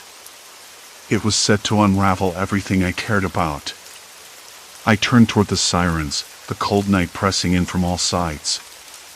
My hands trembled as I pulled out my phone, fingers fumbling over the screen. I needed to warn them. I needed to stop it. But the screen stayed black. No signal. The city had swallowed me whole. Panic clawed at my chest as I pounded the phone against my palm. No signal. No way to reach anyone. The sirens grew louder, echoing off the walls like a countdown. I forced myself to breathe, to think. There had to be another way. I scanned the street, searching for a familiar face, a friendly hand. But the crowd had thinned, shadows stretching unnaturally beneath flickering streetlights. A cold wind whipped past, carrying the distant murmur of chaos. Somewhere nearby, glass shattered. My eyes caught movement in an alleyway, a figure slipping into the darkness. Instinct urged me to follow, to uncover what secrets hid in that shadowed path. I hesitated only a moment before stepping off the cracked sidewalk, the uneven pavement jarring beneath my boots. Inside the alley, the world shrank to a narrow corridor of peeling posters and graffiti-streaked bricks. The figure paused, then turned. Recognition slammed into me. It was someone I hadn't expected, someone who should have been an ally. But the look in their eyes was unreadable, cold. "Why are you here?" I demanded, voice low but urgent. They smirked, stepping closer. "Because the pieces are falling, and you're just in time to see it all come apart." The weight of their words settled like a stone in my gut. The final event wasn't just imminent, it was personal. And now, caught between shadows and sirens, I had no choice but to face it head on.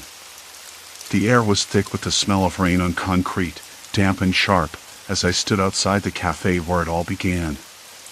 The fog was rolling in, swallowing the edges of the street lamp's yellow glow, and the cold seeped into my bones like an unwelcome memory.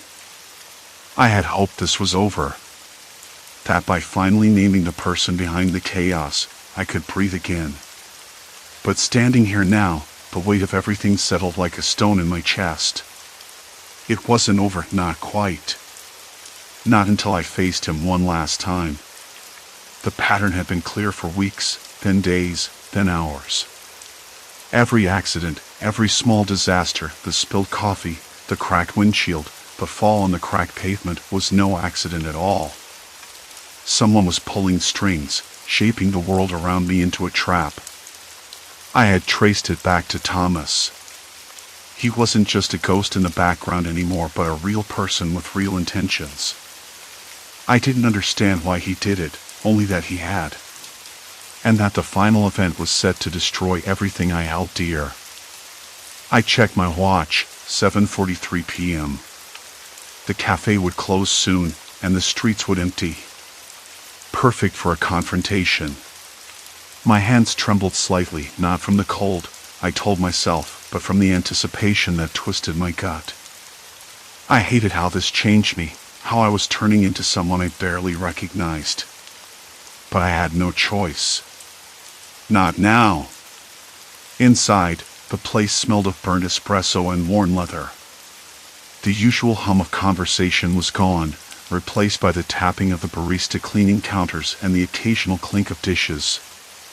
I spotted Thomas sitting quietly in the corner, his face half hidden by the shadow of his hoodie. He looked older than I remembered, wearier. The flickering overhead light made his features dance between sharp and soft. I stepped in, and the bell above the door chimed like a warning. He didn't look up. I swallowed the lump in my throat and moved toward him. "Thomas," I said, voice barely steady. "We need to talk." He finally met my eyes, and for a moment, the room felt impossibly small. I noticed a faint scent of tobacco on his breath mingling with the coffee, a strange comfort in this tense space. "You shouldn't have come," he said, voice low, almost tired. "I needed to," I answered. "This has to end." He gave a bitter laugh, one that didn't reach his eyes. "You think you can stop it?" "Stop me?" I wanted to ask why. Why all this? But the words caught in my throat as he continued, "You wanted answers. Now you have them. It wasn't about you, not really. It was about control. About making sure the pieces fell where I wanted." I sat down across from him, the chair scraping softly against the linoleum. The room felt colder now, or maybe that was just me. I could hear my own breathing, uneven and loud. "You don't have to do this," I said. "You don't have to keep hurting people." He shook his head slowly. "It's not about hurting. It's about balance. You don't get it. None of you do." I leaned in, lowering my voice.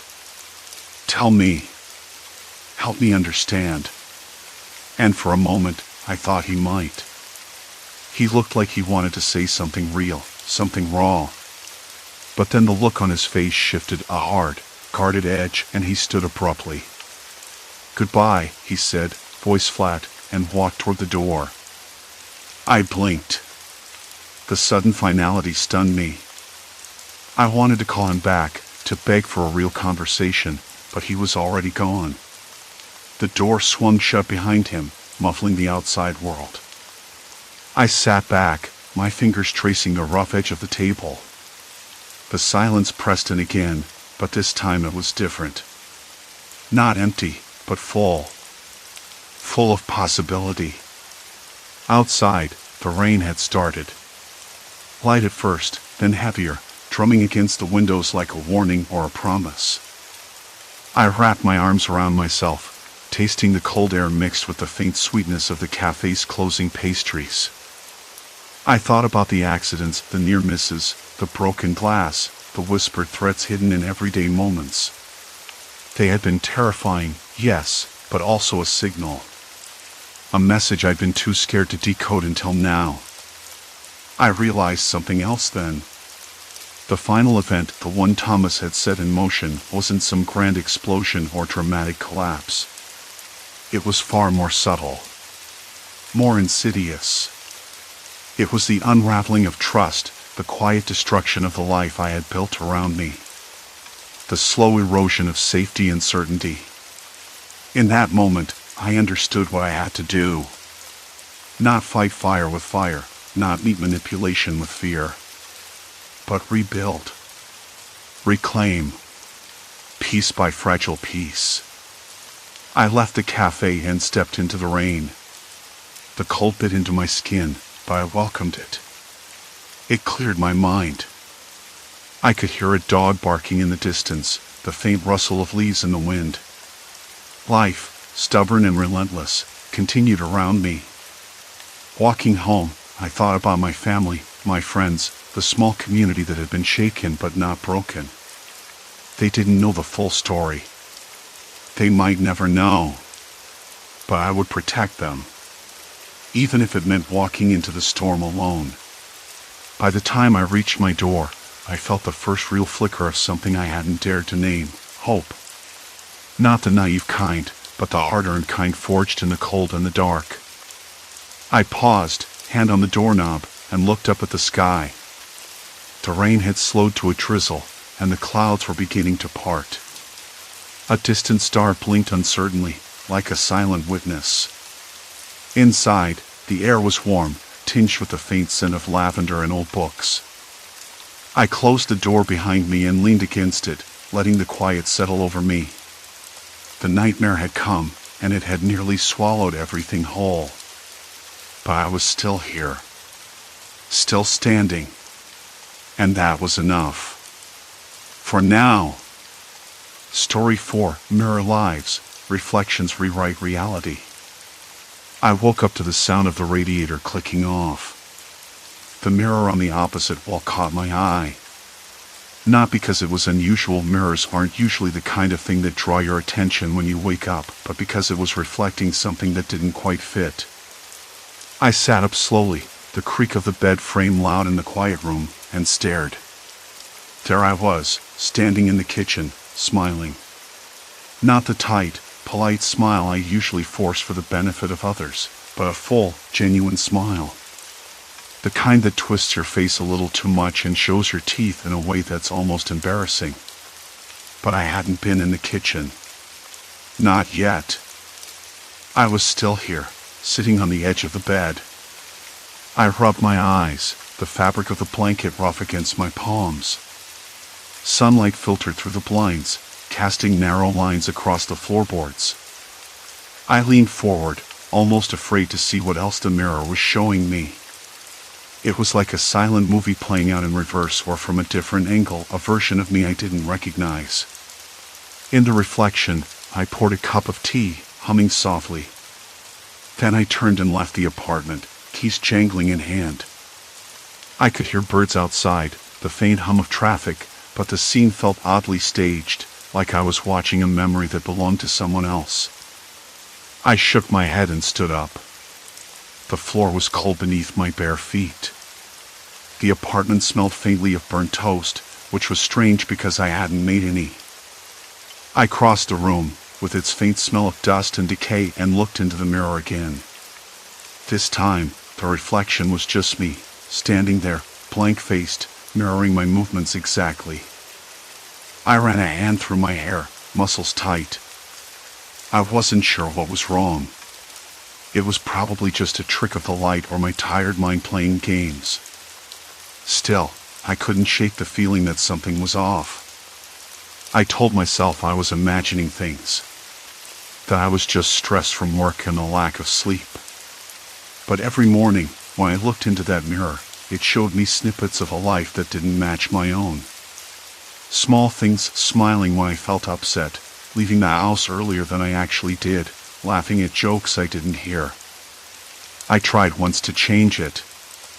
I decided that today, I would smile less, be more serious even when I wanted to laugh. But when I met my coworkers, they told me I was the same as always, cheerful, upbeat, the person who never seemed to have a bad day. They didn't notice the frown I thought I was holding on to. It was like my reflections' memories were rewriting my real ones. At breakfast, the microwave beeped as I reheated last night's leftovers. The smell of tomato sauce and garlic filled the air, mingling with the faint scent of lemon air freshener I sprayed earlier. Outside, a dog barked somewhere down the street, sharp and sudden. I watched my reflection in the toaster's chrome surface, half expecting it to betray me again. I wanted to talk to someone about it, but who would believe me? I wasn't the type to make things up. And besides, when I mentioned it to my sister on the phone, she just laughed. "You're imagining it," she said, voice crackling through the line. "Maybe you're just tired." Maybe. But the mirror didn't lie. It showed me things I couldn't explain, moments I never lived but somehow felt real. It felt like a conversation I was having with myself, but in a language I didn't understand. The city outside was waking up fully now. The hum of traffic grew louder, footsteps and voices drifting up from the street. I opened the window a crack. The air was cool and smelled like rain, or maybe just a promise of it. A cold draft brushed past me, making the hairs on my arms stand up. I glanced back at the mirror, trying to catch a glimpse of what it would show me next. But the glass was empty, reflecting only the worn carpet and the peeling paint on the wall behind me. I should have felt relief. Instead, there was a knot tightening in my stomach, a slow, creeping sense of unease I couldn't shake. The reflection that morning had been too vivid, too detailed to ignore. And the more I thought about it, the less I trusted my own memories. I was trapped between two versions of myself, the one I lived, and the one the mirror showed. And no one else seemed to notice the difference. I closed the window and pulled the curtain shut, shutting out the morning light. The apartment felt smaller suddenly, like the walls were inching closer. I sat back down on the bed, the old mattress creaking beneath me, and stared at the mirror. The reflection was there again, barely visible in the dim room. It smiled. Its smile twisted, unsettling and knowing, as if it held secrets I was too afraid to uncover. I reached out slowly, fingertips grazing the cold glass, and felt a shiver crawl up my spine. The reflection didn't mimic me anymore, it moved on its own, teasing the edges of reality and sanity. The mirror's smile lingered behind my eyelids as I lay in the dark, the room cool and silent except for the distant hum of traffic and the occasional creak of the old building settling. Morning came sluggishly, gray and damp, as rain began pattering softly against the window pane. I sat on the edge of my bed, fingers tapping nervously against the quilt. The apartment smelled faintly of mildew, a reminder that the heater was failing again, a persistent, nagging cold seeped into the walls. I stared at the mirror across the room. The glass was dull in the dim light, but I didn't need to see a reflection to know it was watching. I had to find answers. I couldn't let this, whatever this was, keep unraveling me. I grabbed my phone and scrolled through the gallery, searching for proof. The photos from the past few mornings showed me as I remembered, blank-faced, tired, dragging myself through the motions. But the videos I'd secretly recorded, those were different. I had started setting the phone on the dresser, just off to the side so it caught my reflection in the mirror without me realizing. Watching them back made my stomach twist. There I was, doing things I never did. Smiling at the phone even when I felt miserable. Leaving the apartment at 7 in the morning, when I was sure I'd stayed in bed until 9. Small things, but enough to make me doubt my own memory. I played the clips again. The reflection moved independently, subtle at first, tilting its head, adjusting the scarf I never wore in the morning. Then more obviously, like it was rehearsing a life I didn't live. I paused one clip where I watched myself walk down the hallway, but the reflection lingered, standing still, watching. I swallowed hard. What did it want from me? Later that morning, I forced myself to go outside. The rain had let up, but the wet concrete smelled sharp and cold. I walked to the local coffee shop, the one I used to go to 3 times a week before all this started.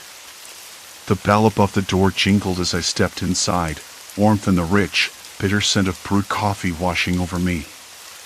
I nodded at the barista, a young woman named Claire who always remembered my order.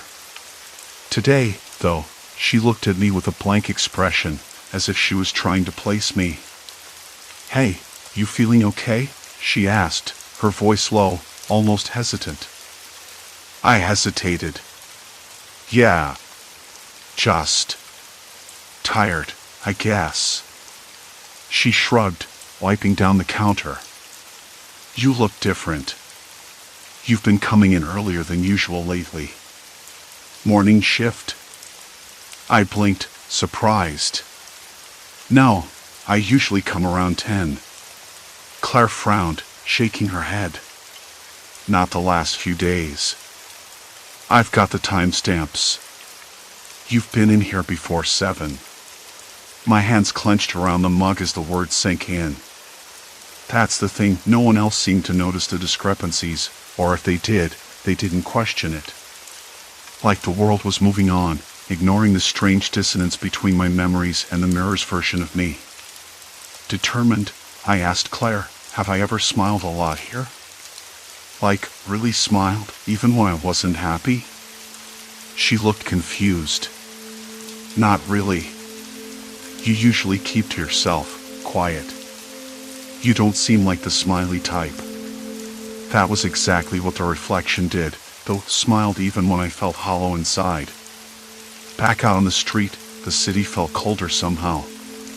The sky was a blanket of dull gray, and the occasional gust of wind rattled the loose window panes in the old buildings. I hugged my coat tighter, my mind racing. I had to figure out what was happening before I completely lost myself. I decided to call Sarah. She was the only person I trusted enough to tell without sounding insane. We met later that afternoon at a small park bench beneath a sprawling oak tree, its leaves damp and heavy with moisture. I told her everything: the mirror, the strange reflections, the videos, the people denying any difference in me. Sarah listened quietly, her brow furrowed. "That's unsettling. Are you sure you're not just stressed? Maybe your mind is playing tricks because of everything lately." "I don't think it's stress," I said, voice low. "I'm not imagining the videos. I recorded them." She glanced at her phone, then back at me. "Have you asked other people? Like coworkers, neighbors? Maybe they noticed something?" I nodded. "I did. No one remembers me acting differently. They insist I was never the person in the videos." She exhaled sharply. "That's creepy. Like you're some kind of ghost trapped between realities." I smiled, but it felt forced. "I know how that sounds." We sat in silence for a moment, the distant bark of a dog and the faint hum of distant traffic filling the space. Then Sarah leaned in, voice barely above a whisper. "Maybe you should try to test it. Like, do something different tomorrow, something big. See if the reflection changes too." I wanted to believe that was a good idea. But what if the reflection was always one step ahead? What if I was the one trapped in a loop, unable to break free? That night, Sleep eluded me. I lay staring at the cracked ceiling, the soft ticking of the old clock a metronome for my spiraling thoughts. The mirror in the bedroom caught the moonlight, and I could swear it shimmered differently, as if it were breathing. My hands trembled as I reached out, fingertips grazing the cold glass. The reflection stared back, expression unreadable. Then, something new, a word, scrawled faintly across the glass in what looked like condensation. I wiped at it, but it was still there, ghostly and half-formed. Leave. I jerked my hand back, heart hammering. The word wasn't there when I blinked. Had I imagined it? The room felt suddenly suffocating, the walls pressing closer than before. I didn't want to leave. Not yet. Not when the mirror was screaming for me to run. But maybe it was a warning. Or a threat. I didn't know. The next morning, I woke before dawn, the air thick with silence and the faint, metallic scent of rain left behind. The mirror stood waiting, silent and unblinking. I looked at my reflection, searching for answers in the eyes that looked back, eyes that might not really be mine. I had to find out who was controlling this other me, and why. Before I disappeared completely. I didn't sleep. Not after the glass whispered leave in that half-formed haze of mist. The word clung to the mirror even after I wiped it away, like a stain no amount of rubbing could erase. I lay there, the moonlight pooling cold against the cracked ceiling, my breath shallow and ragged, the faint scrape of the clock's hands ticking away the seconds like a countdown. By the time dawn crept through the curtains, I was already sitting on the edge of the bed, hands pressed into my knees, the ruffle of my sweater scratching my skin. I kept glancing at the mirror, half expecting the word to reappear, or for my reflection to move without me. But it stayed still, silent. I had to know more. Whatever this was, it wasn't random. The mirror's reflections were not just alternate versions of me. They were messages, warnings, or worse, commands. But from whom? And why? The apartment was cold, the kind of cold that settles into your bones and refuses to leave. I wrapped my arms around myself, the faint smell of mildew and stale coffee lingering in the air. I could hear the distant rumble of a garbage truck outside, metal scraping on asphalt, and a dog barking somewhere down the street. Normal noises. Normal enough to be a lie. I pulled out my phone and scrolled through the last week's photos and videos, searching for anything that might line up with the strange actions the reflection had shown me. Smiling while I was supposed to be upset. Leaving the apartment earlier than I remembered. Small gestures, easy to miss, easy to forget. But nothing. No evidence, no confirmation. Then I called Sarah. She answered on the second ring. "Hey," I said, voice rough. "Can we meet? I need to talk." There was hesitation on the other end. "Everything okay?" "Not really." I swallowed, trying to keep my voice steady. "Meet me at the cafe on 7th and 20? "All right. See you there." The cafe was a cramped little place with cracked tiles and a persistent smell of burnt espresso. Sarah was already there when I arrived, sitting in the corner booth, her fingers wrapped around a chipped ceramic cup. She looked tired, dark circles under her eyes, hair pulled back in a messy ponytail. I slid into the seat opposite her. Sounds impossible, but it happened. "Thanks for coming." She gave a small, wary smile. "You sounded worried." "I am." I leaned forward, voice dropping. "It's the mirror. My reflection shows me doing things I never did. Small stuff at first, but it's getting worse." Smiling while I was upset, leaving the house early. But when I try to bring it up, people say I never acted differently. Like I'm inventing it. Sarah blinked, then frowned. "That sounds intense." Are you sure you're not just stressed? Maybe you're mixing up memories? I shook my head. I thought that too. But last night, the mirror wrote something. Leave. It wasn't condensation or a trick of the light.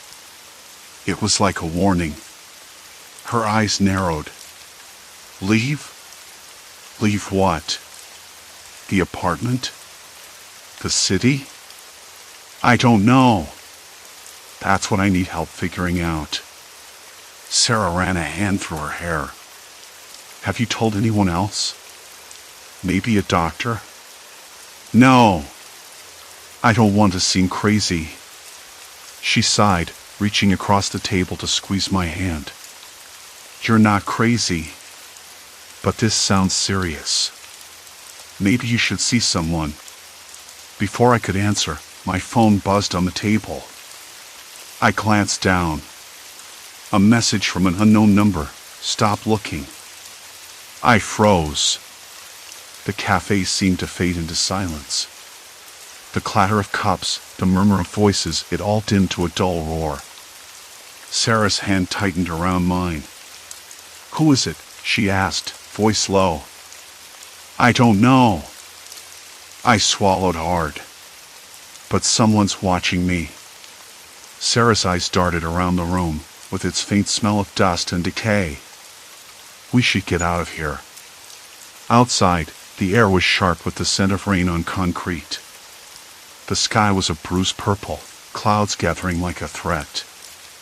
I pulled my jacket tighter, the fabric rough against my skin. The streetlights flickered, casting uneven pools of yellow light on the wet pavement. We walked in silence for a few blocks, my mind racing. The message felt like a line drawn in the sand. Someone wanted me to stop digging, stop questioning. But why? What was there to hide? Back in my apartment, I stared at the mirror again. The surface was smooth and cold, reflecting the dim room and my own tired face. I reached out, fingertips grazing the glass. The word leave was gone. But something else had changed. The reflection blinked. Before I could move, it smiled, a slow, deliberate curl of the lips that I hadn't made. Why are you smiling? I whispered. The reflection didn't answer.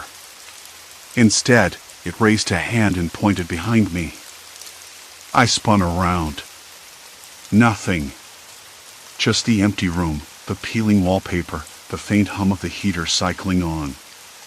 When I looked back, the reflection was normal again. But I knew it wasn't.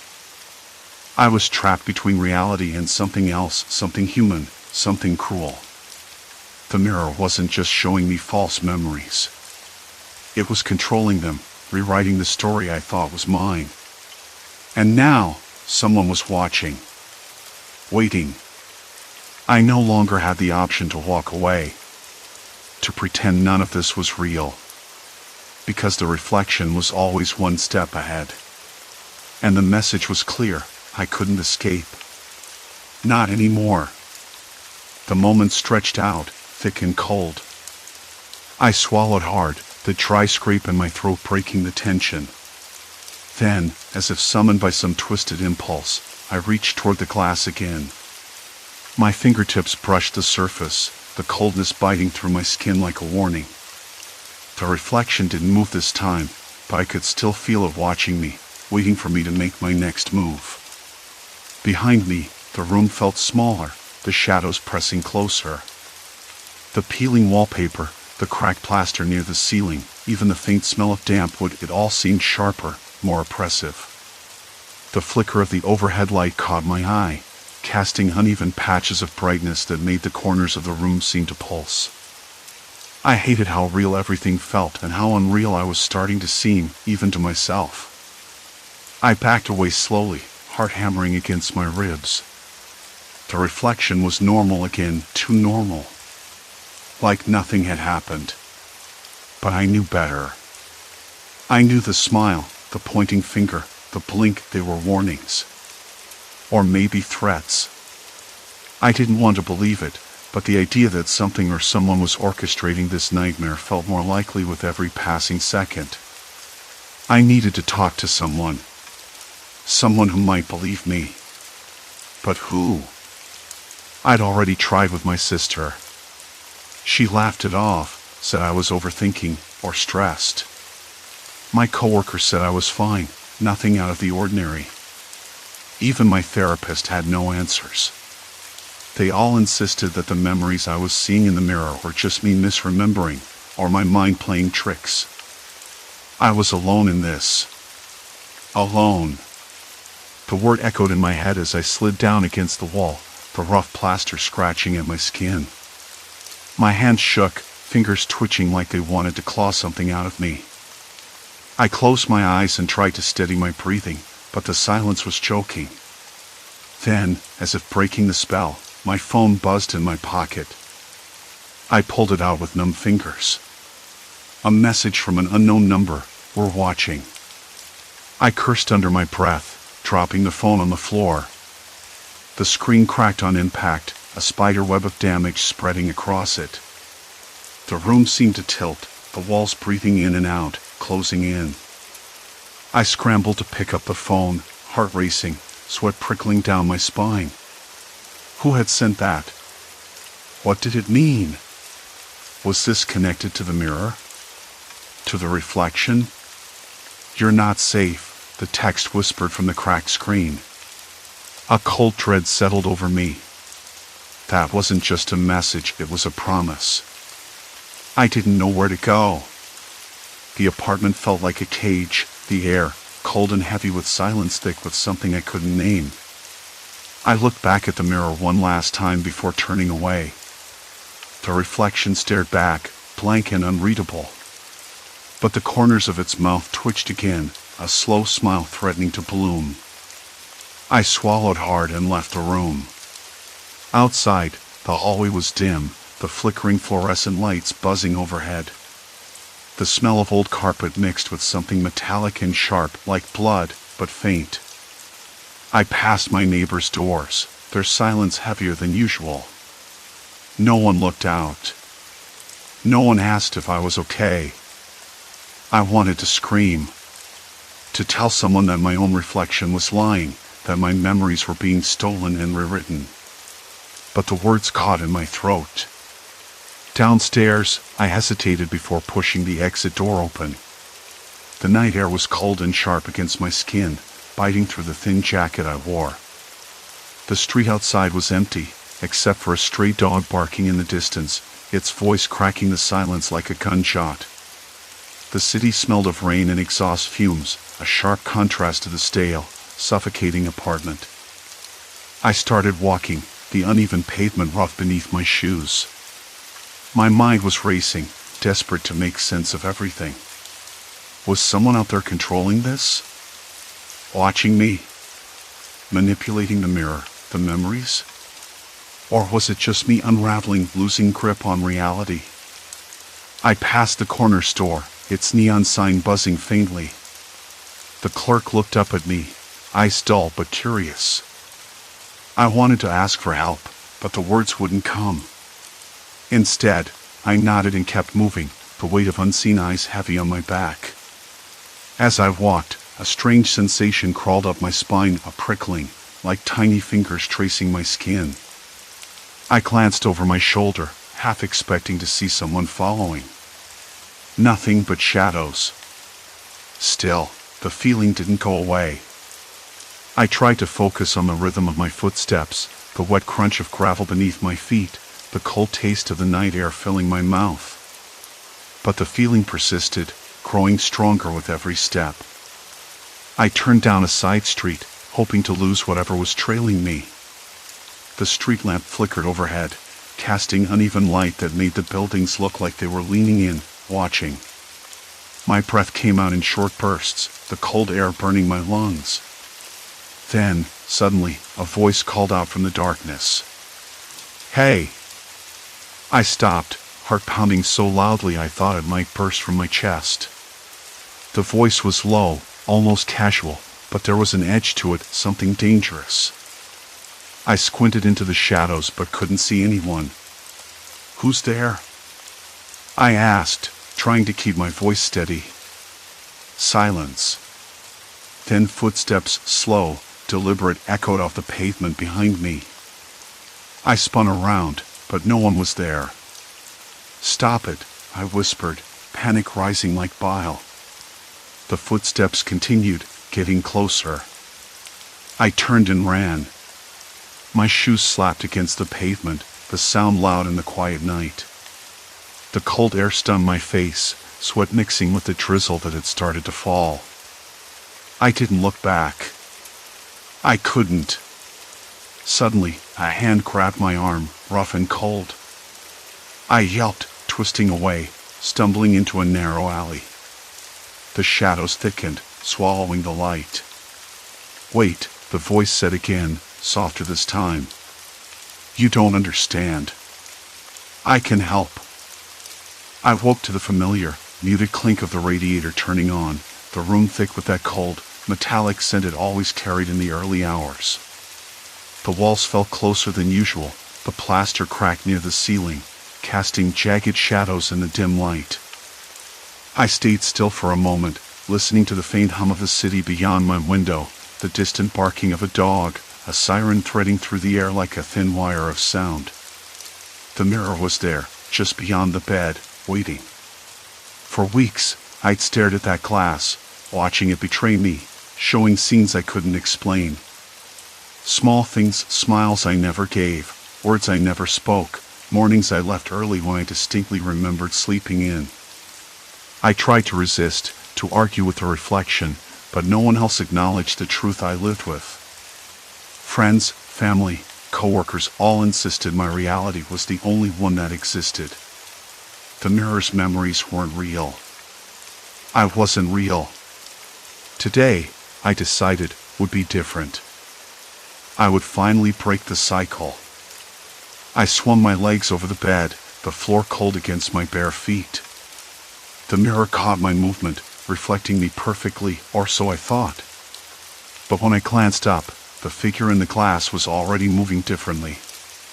It smiled, a slow, knowing curve of lips I never felt. I frowned, rubbing my face, wishing it would stop. I reached out, fingertips brushing the smooth surface. The cold bit back, sharper than the room's chill. I whispered, "Why are you doing this?" No answer. The glass was just glass. Breakfast was a quiet affair. The smell of burnt toast filled the kitchen, a reminder that even small routines had slipped from my control. I sat alone, the chair scraping the floor like a whispered protest. My phone buzzed with messages I didn't recognize, schedules I never set. I tried to call a friend, someone who might anchor me, but the line went dead mid-sentence. Later, I ventured out, promising myself I'd act according to the reflection's timeline. If the class said I left at 7:30, then I would leave at 7:30. I dressed quickly, the fabric of my coat rough against my skin, the cold air biting my cheeks as I stepped outside. But on the sidewalk, something shifted. People passed without a glance, their eyes sliding off me like water. The city felt distant, as if I were a ghost walking through a world that had forgotten me. At work, the disconnect grew. Colleagues greeted me with blank expressions, conversations stuttered and stalled. When I tried to correct their memories, to tell them I hadn't been in the office at noon like the mirror insisted, they blinked at me, confused. "You were here all day," one said, voice low but firm, "you never left early." Another nodded, "You seemed fine, actually." Fine. That word hung in the air like a weight I couldn't lift. The mirror's actions weren't just reflections, they were accusations. Proof of a version of me that no one else acknowledged. I began to wonder if the real horror was not some supernatural trick, but the way people erased the inconsistencies, the way they refused to see me as anything but the person they expected. The mirror showed a life I couldn't claim, and the world denied my own. That night, I sat before the mirror again. The room was darker, the only light coming from a flickering street lamp outside casting shifting patterns on the wall. I stared until the reflection moved, not in sync, but as if it had a mind of its own. It smiled, this time wider, almost triumphant. I clenched my fists. Stop. Nothing changed. But then, something inside me shifted. Not fear. Not anger. Something colder, sharper. Acceptance. I whispered, if this is who I am, then maybe it's time I stop fighting. I spent hours studying the mirror's images, tracing the differences, the actions I never took but that seemed to shape my life. I realized the reflection wasn't trying to trick me, it was showing me the parts of myself I'd hidden or denied. The smiles when I was hurt, the early mornings when I was trying to escape. The mirror held my secrets, the fragments I pushed away. I started making small changes, not to match the reflection, but to own the parts it revealed. I smiled more, even when I didn't feel like it. I left the house early, not because I had to, but because I wanted to see what waited beyond the usual routine. I told people things I kept inside, even if they didn't understand. At first, the world resisted. Old patterns reasserted themselves like stubborn stains. But slowly, something shifted. Conversations softened. Faces grew warmer.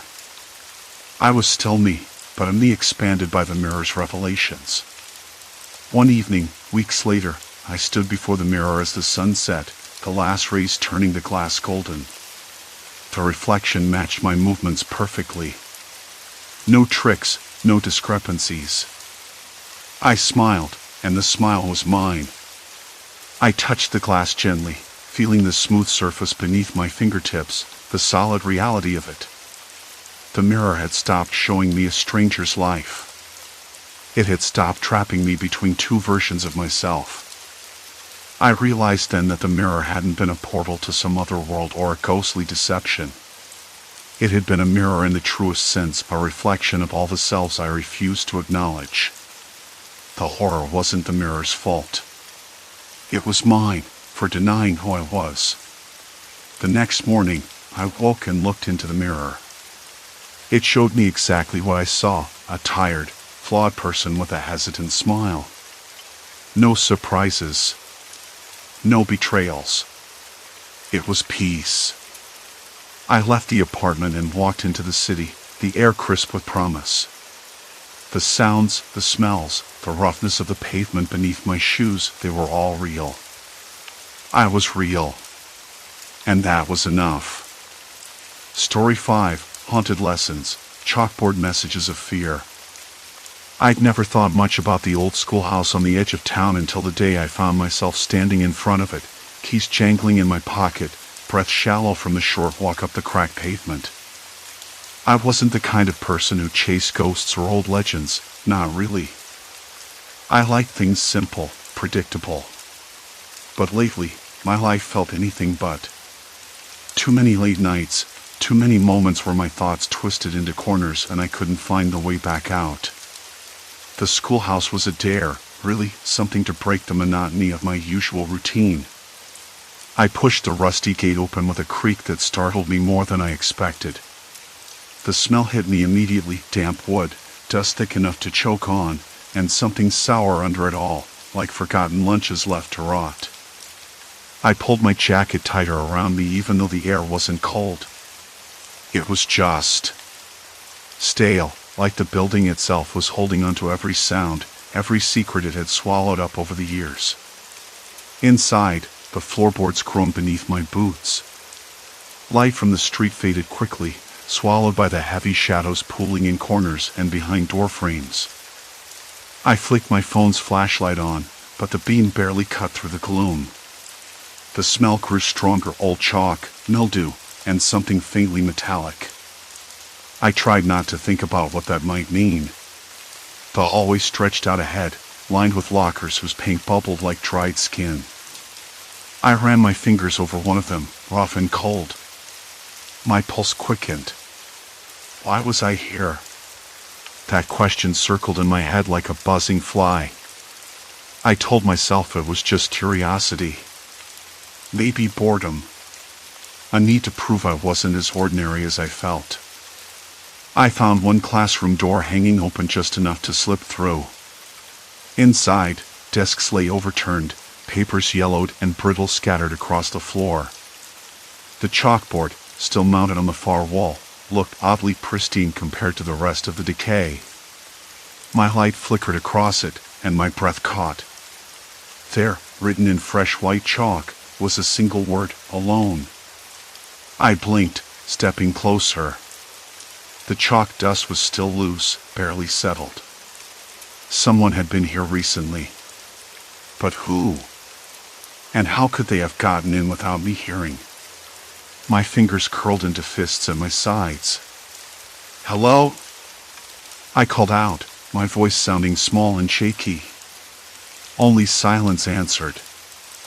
I scanned the room, every shadow suddenly alive with possibility. The air felt thick, like it was pressing against my skin from all sides. I swallowed hard and forced myself to look away from the board. There was a faint noise behind me, a soft scraping, like nails on wood. I spun around, heart hammering. Nothing. Just the cracked window frame rattling in the breeze. I wanted to leave. I really did. But before I could move, my eyes drifted back to the chalkboard. More words had appeared. "You're scared no one will ever see you." Cold sweat pricked at my neck. I stepped closer, my breath fogging the glass of the window beside me. No one else was here. No one could be. And yet, the words were there, written in handwriting that felt disturbingly familiar. I reached out, fingertips trembling, and brushed the chalk dust away from a small smudge that looked like a fingerprint. The surface was dry and rough beneath my touch, as if the writing had been etched into the very grain of the board. A sudden creak from the hallway made me whirl around again. My phone's light flickered wildly, then steadied. I could see the empty corridor stretching away, but something about the way the shadows clung to the corners made my skin crawl. "What do you want from me?" I whispered, more to myself than anyone else. No answer came, only the faint echo of my words bouncing off the cracked plaster walls. For a moment, I thought maybe I was losing my mind, that stress had tangled my thoughts so badly I was imagining things. But then the chalkboard shifted again. More words, shorter this time. "You lie to yourself." I staggered back, the air thickening so much I could taste it bitter and sharp, like iron. My hands shook violently, the phone slipping from my grasp and clattering to the floor. The light flicked out. Darkness. I knelt down, scrambling to find the button. The beam flickered back on, revealing the chalkboard again. The words hadn't vanished. They'd multiplied. I sank against the wall, heart pounding so loud it drowned out the silence. The room had become a trap, every word on the board a mirror reflecting my own fears and secrets I'd never dared speak aloud. And someone had written them there. Someone who had been watching me. Who had been inside this house all along. I didn't know if I wanted to run or stay, to find out what else they knew, what else they wanted. The cold sweat ran down my back as I stared into the dark corners of the room, the faint sound of distant laughter, or maybe just the wind curling around me like a shroud. I had stepped inside for answers. But the schoolhouse had only just begun to ask its own questions. I didn't move for a long while. The silence pressed in. I thought about turning around and walking back into the safety of the night, where secrets were safer buried. But the chalkboard waited, and with it, the undeniable truth that I was no longer alone. Not really. I stayed where I was for what felt like ages, pressed to the cracked plaster wall beneath the chalkboard, my breath shallow and quick. The room smelled like damp wood and stale sweat, the kind of smell that sticks to your clothes long after you leave. I wiped my palm against my jeans, feeling the grit of chalk dust cling to my fingertips. The silence had thickened into something almost suffocating, broken only by the faint creak of the floorboards somewhere down the hall, or was it my heartbeat echoing back at me? I forced myself up, hands trembling as I brushed the dust from my knees. My eyes didn't stray from the chalkboard. I could barely make out the curved letters spelling out my deepest fears: failure, loneliness, the secret anxiety that I was always just one misstep away from losing everything. Below that, a few more phrases, too personal, too raw, things I'd never spoken even in therapy. And yet, here they were. Written for me. Why? I whispered, voice cracking. No answer. Only the groan of the old building settling, or maybe something else. I edged toward the door, each step slow and cautious, the wooden floor cold and uneven beneath my sneakers. The hallway stretched dark and endless, the broken windows casting jagged shadows that danced with the sway of the failing light. My fingers traced the chipped paint of the door frame as I slipped out, the musty air in the corridor wrapping around me like a blanket soaked in mildew. I tried to steady my breathing, telling myself it was just some sick prank. Maybe someone had broken in earlier, watched me from the shadows, and left those words as a cruel game. But no one else was supposed to be here. The schoolhouse had been abandoned for years. No one came near this place anymore. I glanced around, half expecting to see a figure lurking just beyond the edge of my vision. Nothing but peeling wallpaper and shattered glass. The faint sound of a dog barking echoed from somewhere outside, distant and lonely. The wind picked up, rattling the loose panes above me, carrying with it a faint, almost imperceptible scent of something metallic. Blood? I shook the thought away. No, it was probably just rust and decay. I pulled out my phone, the screen casting a pale glow that barely pierced the gloom. No signal. Of course. I wasn't surprised. I told myself to expect that, but the silence felt heavier without even the hum of a text or call to distract me. I needed to find out who had done this. Who had been watching me. The idea alone was enough to make my stomach twist. But I couldn't leave. Not yet. I moved down the hall, running my hand along the cracked walls, feeling the rough texture of plaster flaking away under my fingertips. The classrooms on either side were empty, desks overturned, papers yellowed with age scattered across the floor like forgotten memories. A faint noise caught my attention, a tap, tap, tap, like fingernails drumming lightly against a desk somewhere ahead. I froze. Hello? I called out softly. No response. The tapping stopped. The silence fell again, heavy and expectant. I swallowed hard, trying to ignore the prickling at the back of my neck. I wasn't alone. The place had to be a trap, but I had to know. I turned into the next room. It was the library, or what was left of it. Books lay strewn across the floor, their covers cracked and pages yellowed, the scent of old paper mingled with something sharp, clean, almost antiseptic. Against one wall, a desk lamp flickered weakly, its bulb struggling to stay alive. I approached, heart thudding so loud I thought it might burst. On the desk was a small notebook, its pages filled with cramped handwriting. I recognized the scrawl immediately, my own. Notes from my journal, fragments of thoughts I'd written down late at night, things I'd never shared with anyone. My hands trembled as I flipped through the pages. How had this gotten here? Who had taken my private words? A sudden noise made me snap my head up. Footsteps. Faint, but deliberate. Someone moving just beyond the doorway. I swallowed, the cold sweat prickling down my back. I wanted to run, to bolt out into the night and never look back, but something, curiosity, or maybe stubbornness, kept me rooted in place. Who's there? I called again, voice steadier this time. No answer. The footsteps came closer. I stepped back, bumping into a bookshelf. Dust puffed up, making me cough. The light flickered again, casting long shadows that stretched and warped like fingers reaching out. I glanced around for a place to hide, but the library was too small, no real cover. Then, just as suddenly as they'd started, the footsteps stopped. Silence. Complete silence.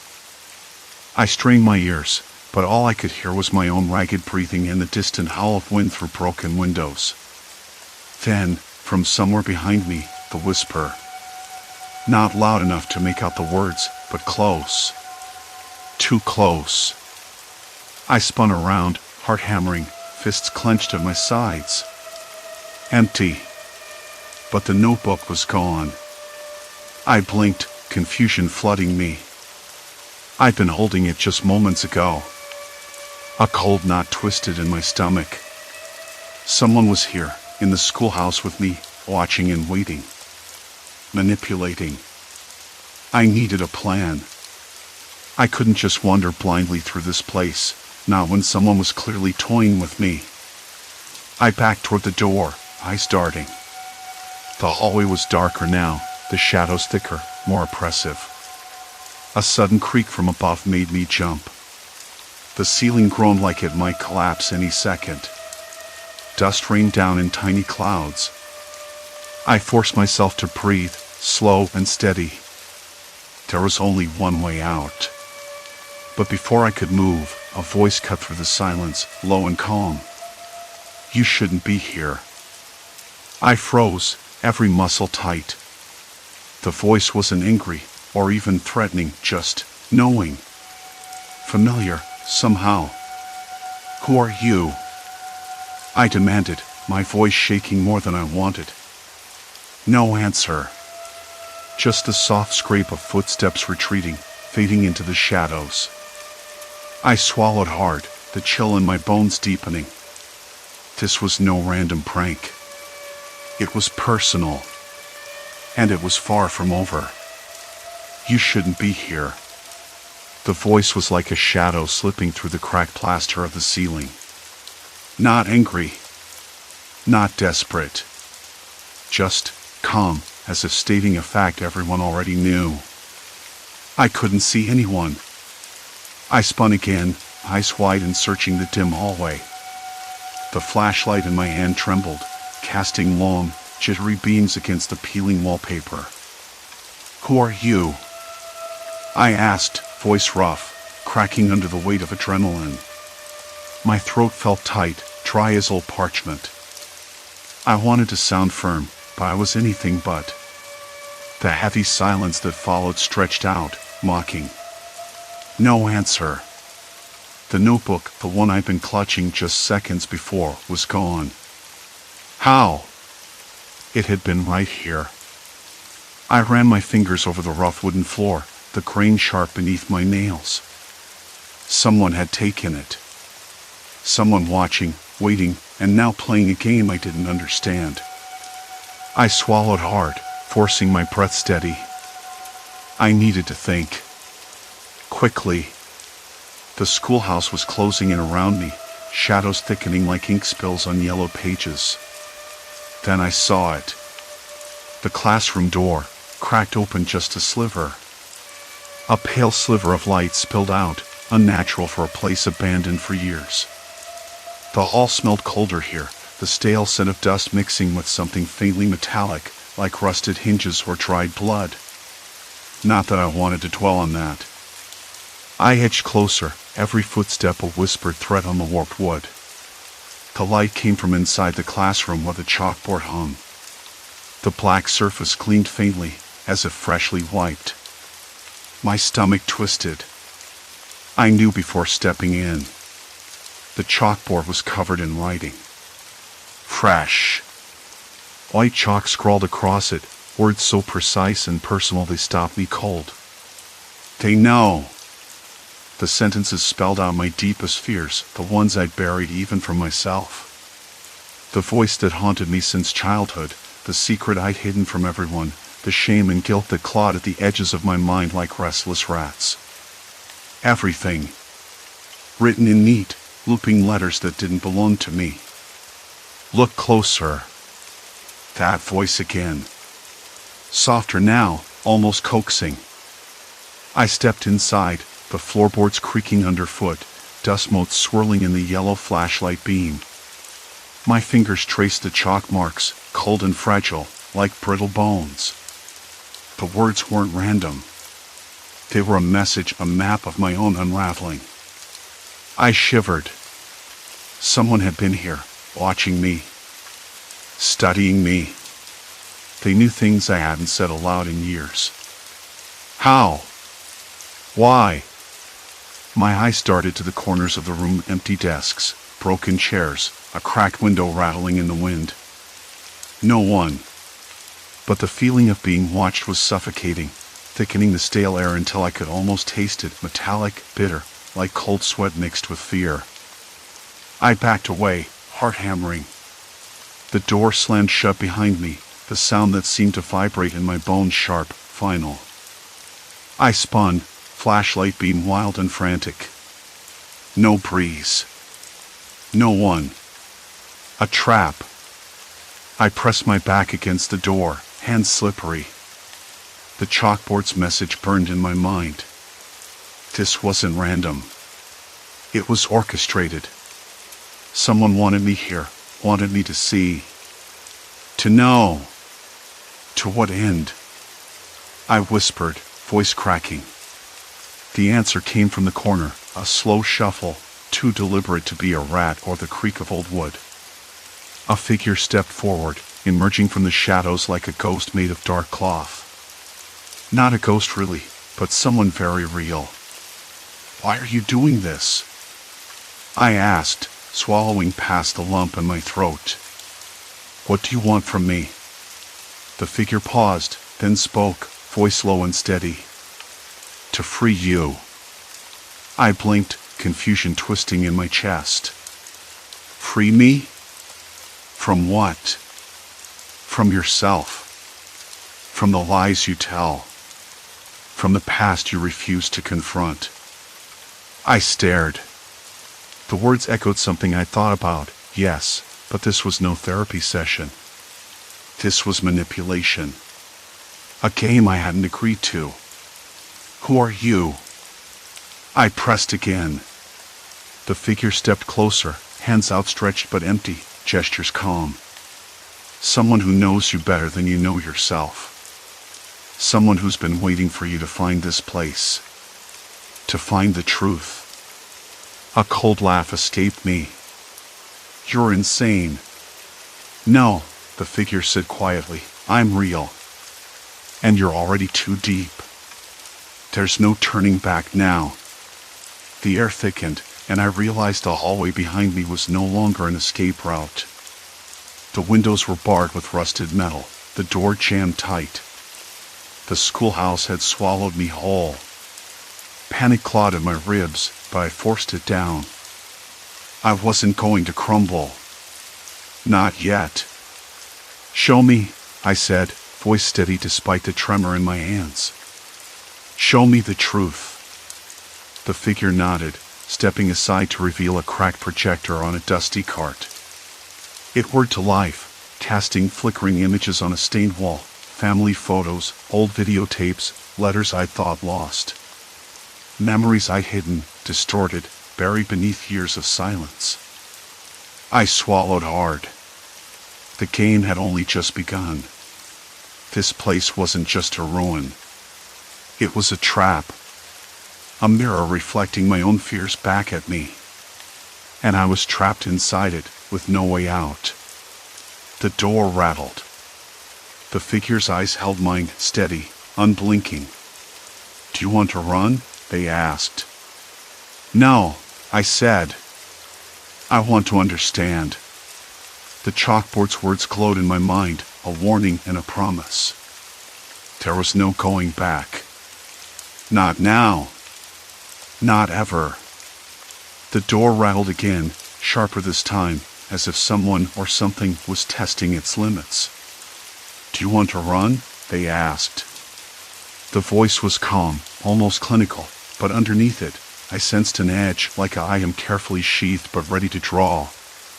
No, I said, voice steady even though my hands trembled. I want to understand. Understanding was a dangerous thing in this place. The schoolhouse had swallowed me whole, and now it was digesting every secret I tried to keep hidden. The images flickering on the wall, the family photos, the letters I'd lost and buried were no accident. Someone had been watching me, studying me, and now they were playing me like a puppet. The figure stepped aside, gesturing toward the cracked projector. Then watch. I swallowed hard, feeling the weight of every memory pressed into my chest. They weren't just pictures, they were pieces of me, twisted and rearranged into a story I didn't fully recognize. There were moments I tried to forget, my mother's cold stare, the way my father's voice cracked when he shouted, the silence that followed like a shroud. You think this is about the past, the figure said quietly. It's about control. Control. The word echoed inside my skull, louder than the groan of the rusted pipes overhead or the distant bark of a dog somewhere outside. I thought about the chalkboard I'd seen earlier, the way it had scrawled my deepest fears in fresh chalk, as if whoever was here had read my thoughts. It wasn't supernatural. It was something colder, more calculating. Who are you? I demanded, voice clearer than I expected. Why are you doing this? The figure smiled then, but it wasn't comforting. It was a slow, deliberate curl of lips that made the hair on my arms stand on end. You're the one who brought yourself here, they said. I'm just a mirror. A mirror. The word struck me with a strange clarity. Maybe that was all this was, someone forcing me to face myself, my failures, my lies. But why? And for what? I moved closer to the projector, the smell of old film reels and dust thick in the air. The light flickered and warped, casting strange shadows that danced across peeling wallpaper and cracked plaster. I caught my reflection in the glass covering the photos, a face I hardly recognized, eyes wide and raw. Show me the truth, I said again. Everything. The figure nodded, stepping behind me. Suddenly, the projector clicked off, plunging the room, with its faint smell of dust and decay, into near darkness. The only light came from the faint glow of a single bulb overhead, flickering and threatening to go out. My breath hitched. Silence. Complete silence. Then, a soft scraping sound. Chalk on slate. I turned slowly, heart pounding in my ears, to face the chalkboard. The surface was covered in fresh writing, words I hadn't seen before but that struck me to the core. You hide behind smiles. You're terrified of being alone. You never told anyone about the accident. You think no one cares. The letters were jagged, uneven, as if written by a hand trembling with rage or fear. I stepped closer, the cold floor creaking beneath my boots. The chalk dust smelled faintly of limestone and something metallic, like blood, maybe, but I shook the thought away. No! This wasn't supernatural. It was human. Too human. Where did you get this? I whispered. My voice sounded small in the cavernous room. The figure's voice came from behind me, soft but cutting. I've been here longer than you think. Watching. Waiting. A cold sweat broke out on my neck. The idea that someone had been inside this place, lurking in the shadows, manipulating me, making me doubt my own memories, felt like a punch in the gut. Why? I said, spinning around to face them. What do you want from me? They stepped forward, the flickering light revealing more of their face, pale, tired eyes, lips pressed into a thin line. To break you. To make you see yourself without the lies. I laughed, but it was hollow. You don't know me. Oh, I know enough. Their gaze sharpened. Enough to know that the real danger isn't me. It's you. Or maybe the person you think you are. The room seemed to close in around me. The air thickened, almost choking. My hand shook so violently I had to grip the edge of a desk to keep from falling. The memories on the wall, the words on the board, they weren't just threats. They were tool. I swallowed, trying to steady my racing thoughts. If you want me broken, you're going to have to try harder. The figure smiled again, but this time it was tired. Good. Because this is only the beginning. The lights flickered once more and then went out completely, plunging me into darkness so complete I couldn't see my own hand in front of my face. I could hear my breath, ragged and loud, and the faint scrape of chalk on slate somewhere behind me. Then a whisper, barely audible, threading through the silence. You can't hide here. I spun around, heart slamming against my ribs, but there was nothing. Just the cold, stale air and the weight of unseen eyes. I wanted to run. I wanted to scream. But I didn't. Because if I ran now, I'd be running toward the unknown, into whatever trap this place had set for me. And the truth, terrible, unbearable, was that I had nowhere left to hide. The figure's voice broke the silence again, closer now, almost in my ear. Ready to see how far you'll go? I didn't answer. I couldn't. The only thing I knew was that the game had changed. I was no longer just a player. I was a target. The door rattled again, harder this time. The sound echoed through the hollow halls, a grim reminder that escape was still impossible. I clenched my fists, knuckles white in the darkness. Show me, I said quietly, everything. A slow, deliberate step approached from behind, and I braced myself for whatever came next. The footsteps stopped. Show me everything, I had said. Now I realized how foolish that was. Because some things aren't meant to be shown all at once, especially not by shadows. I swallowed hard, the chalky smell thick in my nose, and finally turned. No one. The hallway was empty. The door I'd heard rattling earlier hung crooked on its hinges, slamming softly in the draft. Outside, a distant dog barked, sharp and sudden, a sound so mundane it almost broke the spell. I ran my fingers over the rough plaster on the wall, the texture grounding me. This place was real. The fear was real. The person behind the chalkboard was real. Whoever they were, they had been watching me for a long time, lurking in the cracks of this abandoned schoolhouse, peeling back my layers like some cruel archaeologist. I stepped back, heart still hammering. Who are you? I whispered. Why me? No answer. Just the echo of my voice bouncing off the cracked tiles and broken desks discarded in the corners like forgotten memories. The fluorescent light above flickered, sputtered, then steadied again, casting a harsh, uneven glow. I had to move. Standing still was a trap. But every step felt heavier, like the floor beneath me was trying to swallow me whole. The chalkboard's message didn't just reveal my fears, it manipulated them, twisted them into something raw and exposed. I felt naked in a way I hadn't since childhood, when secrets slipped from my lips and whispered confessions to empty rooms. I thought about the person behind it. Someone who knew me intimately, who had followed my life, pieced together my vulnerabilities. How? Why? Questions swirled like smoke in my mind. I wanted to scream for help, but the silence swallowed my voice. No one was coming.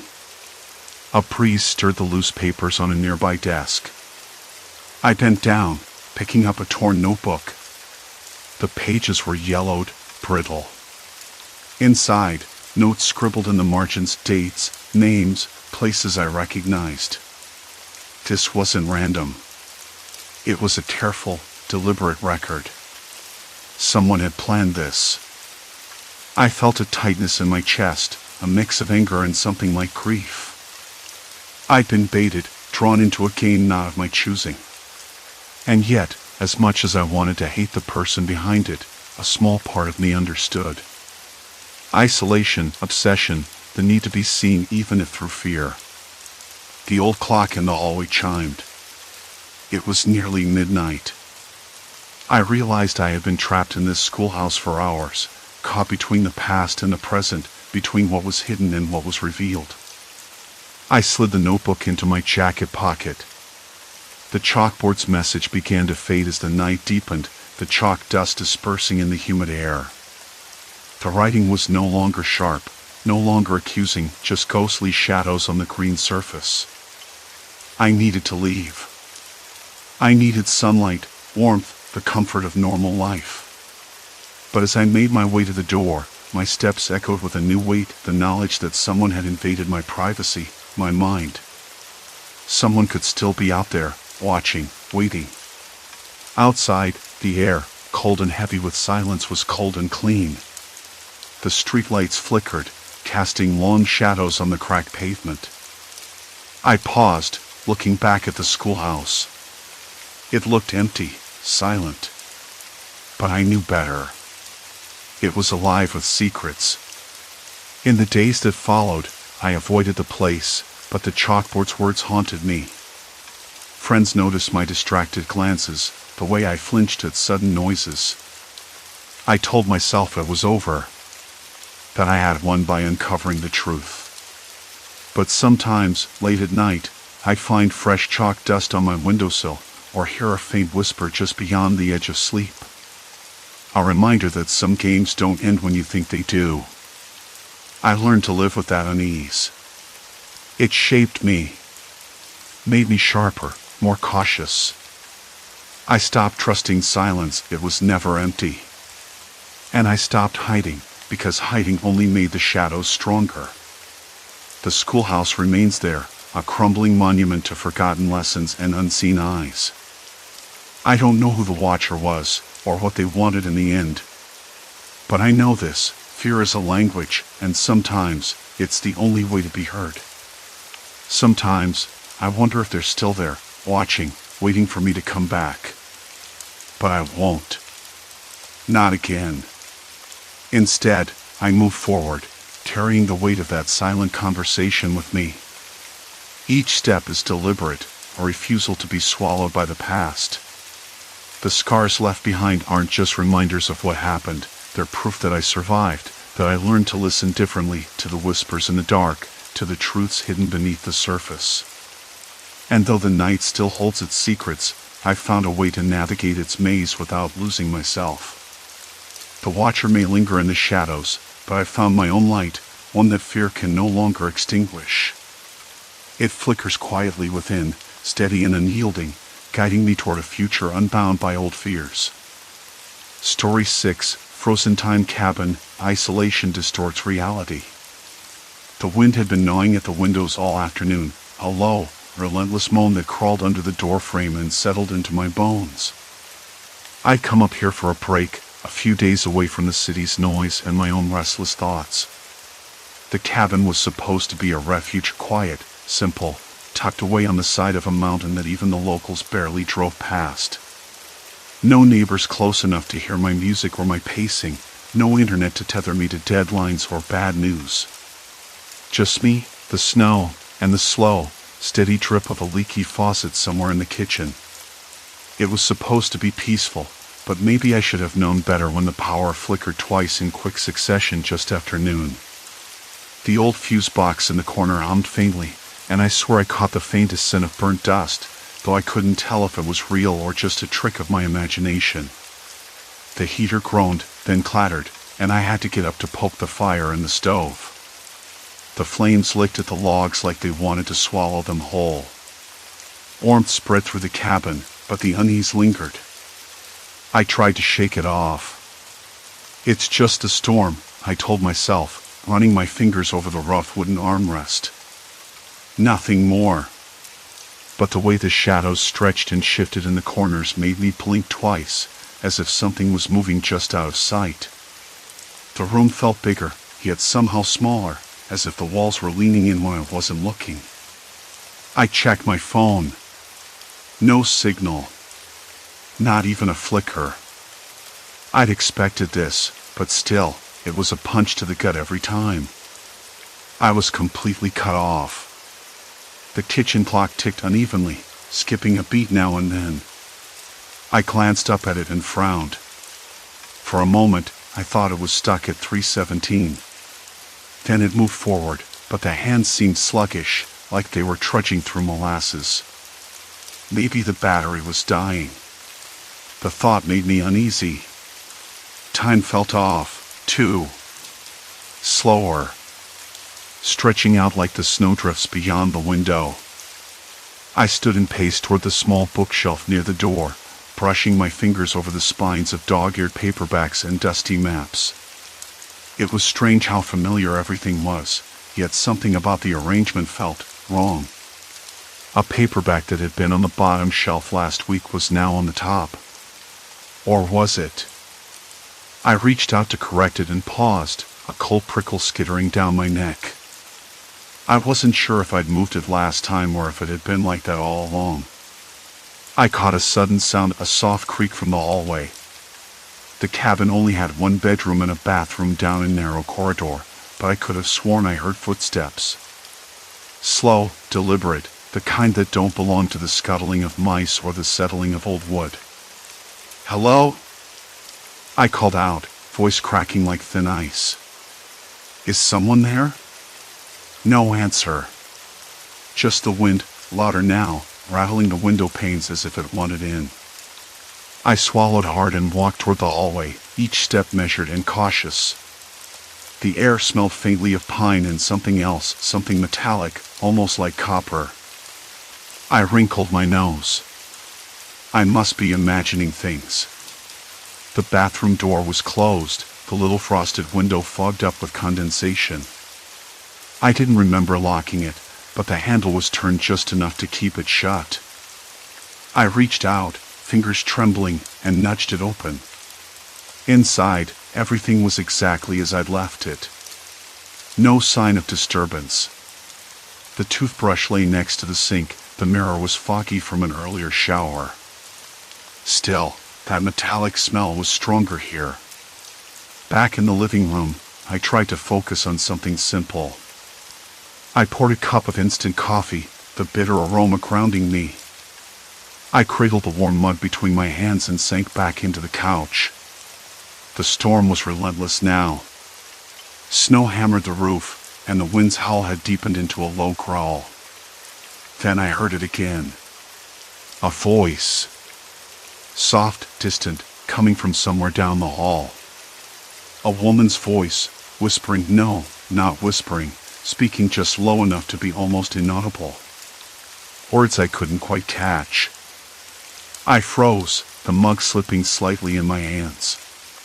The cabin was supposed to be empty except for me. I stood abruptly, scanning the hallway, heart pounding sharper now, not with fear exactly but with something tighter, more watchful. The voice stopped. Silence. Complete silence. Except for the storm. I told myself it was a trick, maybe the wind carrying sounds from far away.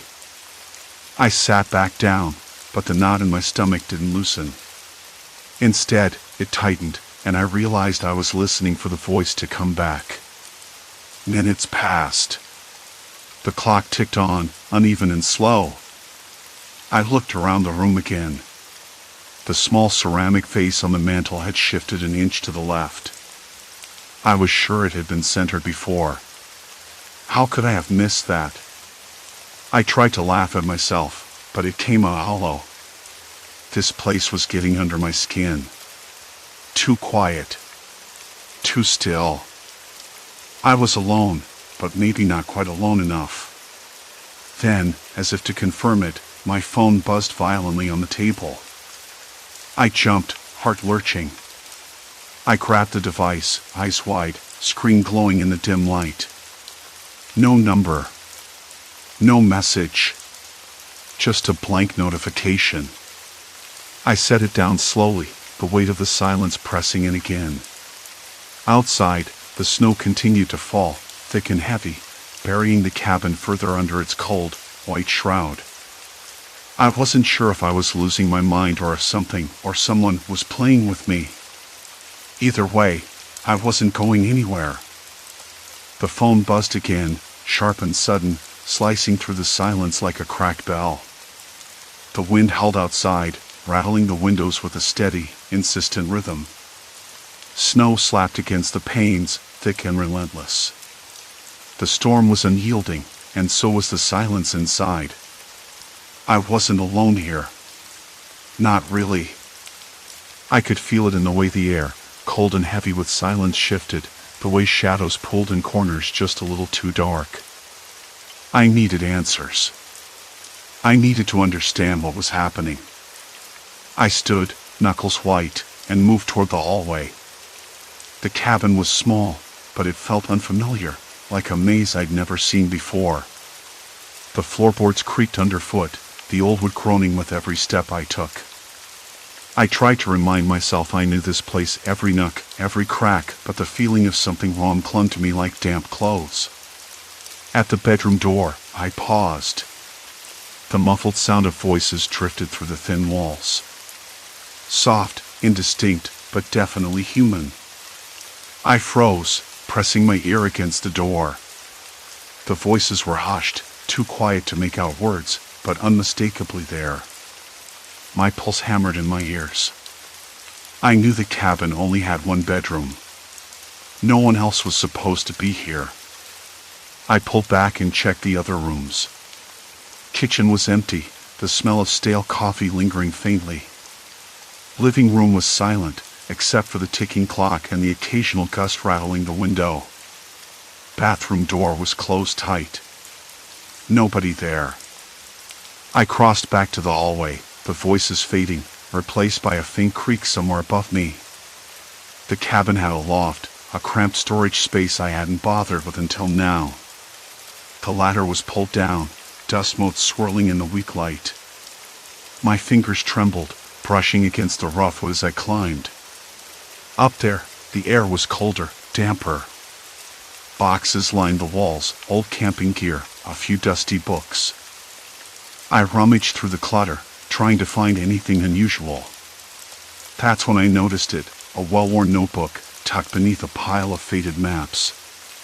The cover was cracked, edges frayed.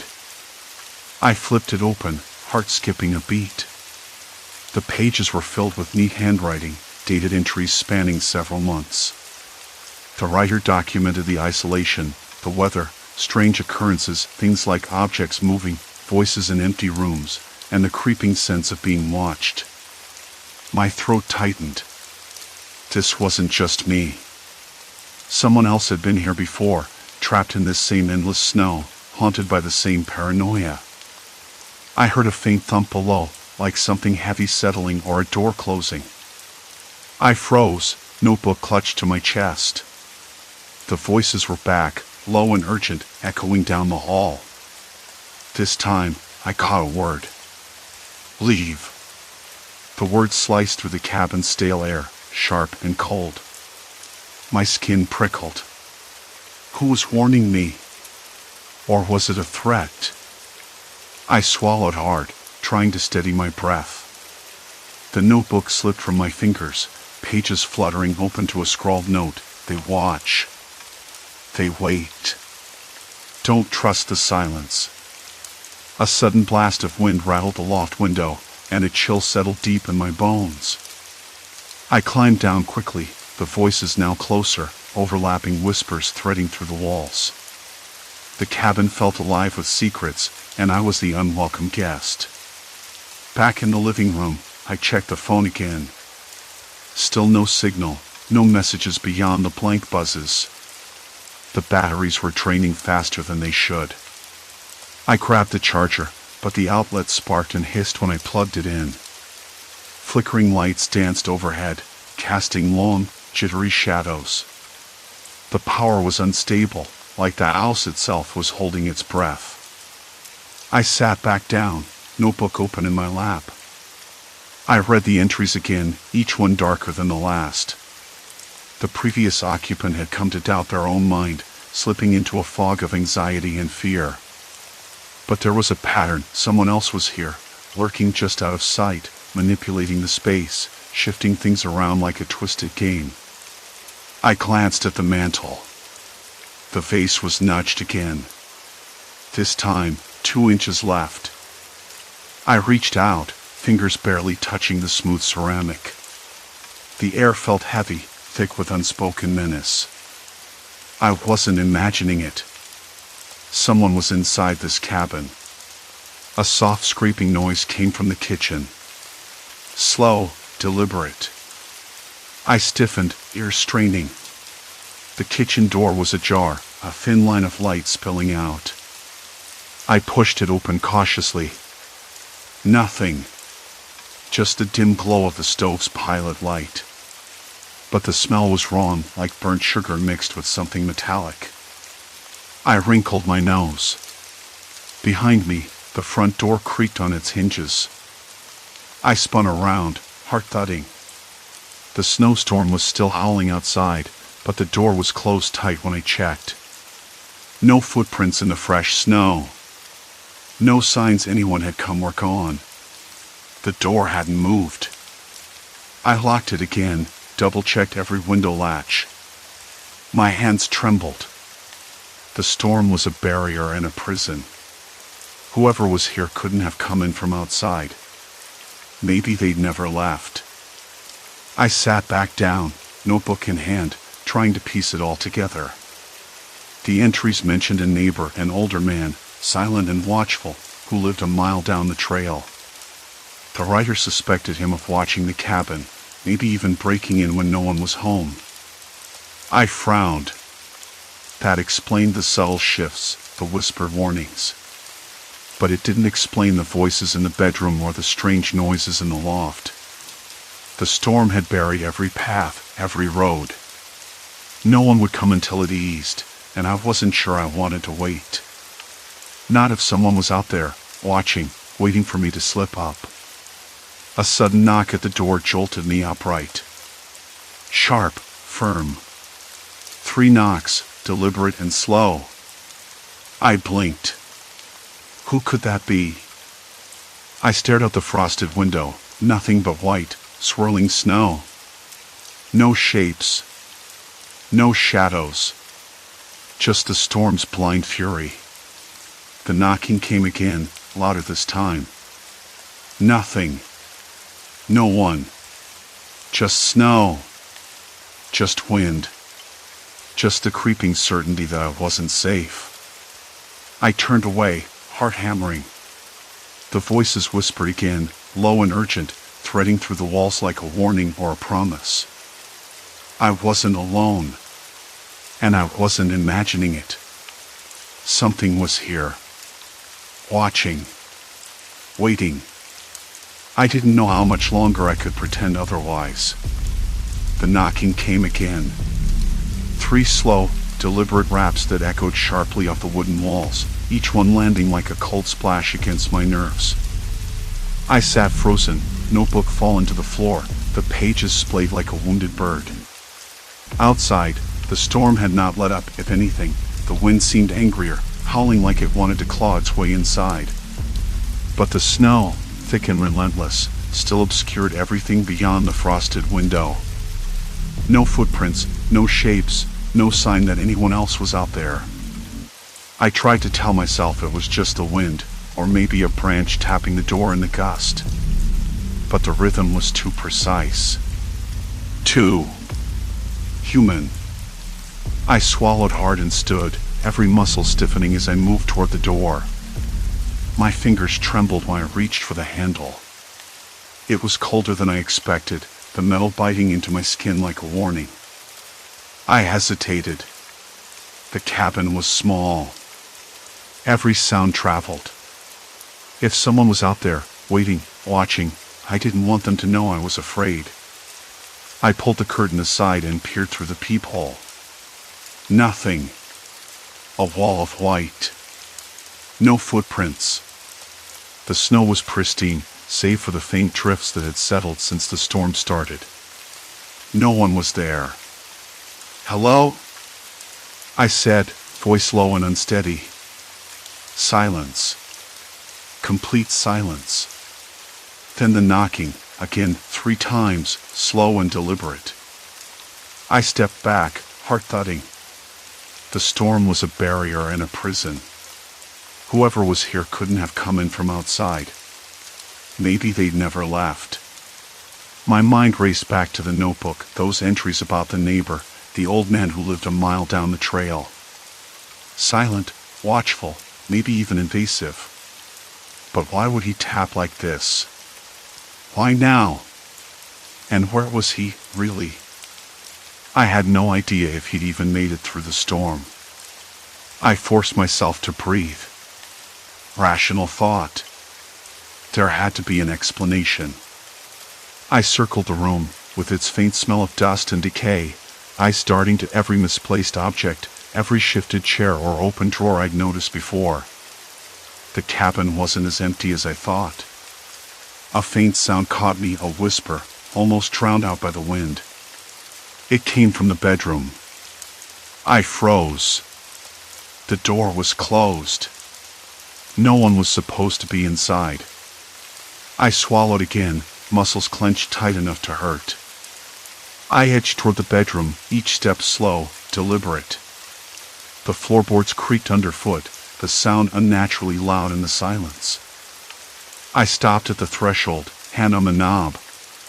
Is someone there? My voice cracked. No answer. But the whispering continued, soft, unintelligible, like a conversation held just out of clear earshot. I flicked on the light. The yellow bulb buzzed weakly, casting long shadows on the peeling wallpaper. The bed was untouched. The dresser drawers closed. No sign of anyone. Still, the voices came, low and urgent, as if 2 people were speaking right behind the wall. I spun around. The cabin's walls were thin, but there was no other room behind the bedroom. Only the loft above, which I checked earlier. Empty then. Empty now. My skin prickled with unease. I sat on the edge of the bed, fingers digging into the rough blanket, and tried to steady my breathing. There was no one else here. I had to believe that. But then another sound. A soft shuffle from the kitchen. The faint clink of a glass. I stood again, heart pounding so hard I thought it might burst through my ribs. The kitchen was just around the corner.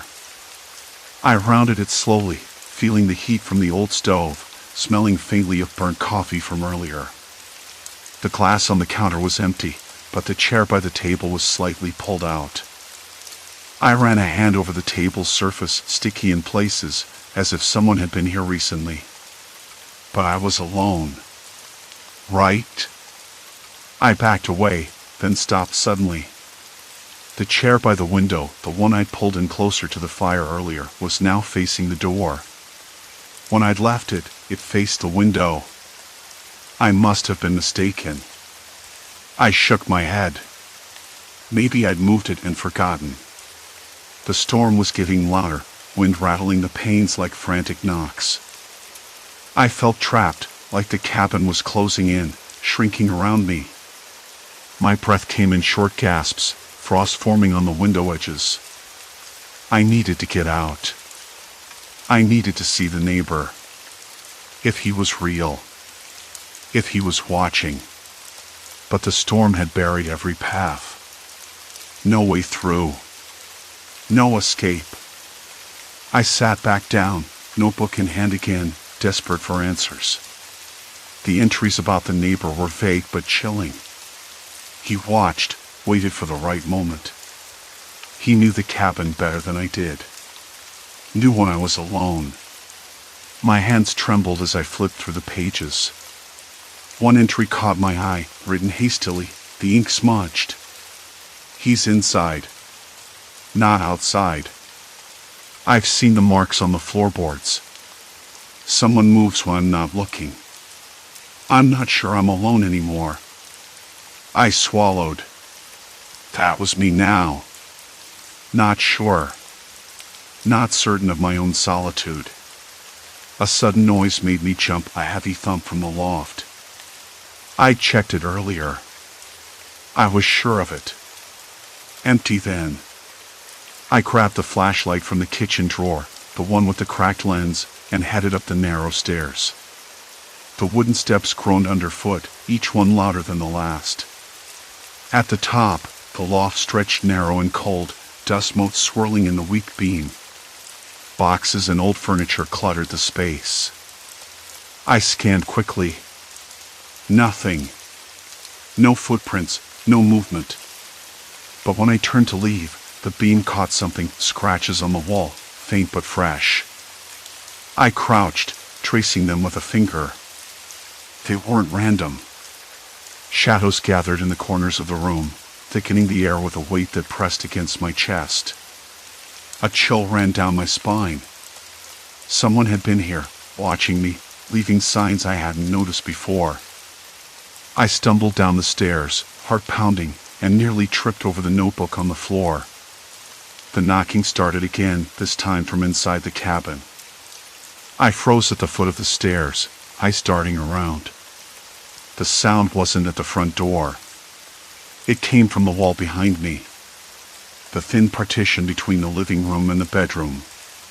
Someone was inside the cabin. I pressed my back against the cold wall, breath shallow, mind racing. I had no tool. Nothing to defend myself with. The phone line was dead. The storm outside was a tomb sealing me in. Every instinct screamed to run, to hide, but where? Then the whispers. Clearer now, but still muffled. Don't be afraid, a voice said, low and calm, almost gentle. I shook my head, trying to clear the fog of panic. There was no one here but me. There couldn't be. The knocking came again, persistent, urgent. I took a step toward the door, then stopped. The snowstorm was a prison. The neighbor was a myth, a shadow. Whoever was here was inside this cabin with me. Watching. Waiting. My fingers grazed the doorknob. Cold metal. No turning back. I opened the door. And the cabin was empty. But the whispering didn't stop. The scratches on the loft wall burned under my fingertips, jagged and fresh, but the silence wrapped the cabin tighter than ever. I stood slowly, the flashlight's dim beam trembling in my hand. Every nerve screamed to bolt down those stairs and out into the merciless snow, but I couldn't. Not yet. Something was here, someone was here, and I had to know. The air smelled like cold wood and stale dust, but beneath that, a faint trace of damp earth, as if the cabin had been breathing it in for years. The wind howled outside, battering the windows with a relentless fury, rattling the glass in its frames like a warning. I pressed my back against the wall, listening. A low, dragging sound came from the kitchen below, soft, deliberate. I swallowed hard. Logic said it was the storm again, or maybe a branch scraping the cabin's side. But that voice earlier, the whisper I caught just before the loft, haunted me. Whispered words I couldn't make out, but unmistakably human. I moved down the stairs, slower this time, the wooden steps creaking underfoot. The kitchen smelled sharper now, something metallic underneath the wood smoke. The dragging stopped. My flashlight flickered, the cracked lens distorting the light, casting long, trembling shadows over the cluttered counters. Hello? My voice barely reached the ceiling, swallowed by the roar of the storm. No answer but the hum of the heater and the wind's furious pounding. I rounded the corner and froze. The kitchen table, which I'd left bare except for a coffee mug, was now cluttered with papers, notes, grocery lists, scrawled in different handwriting.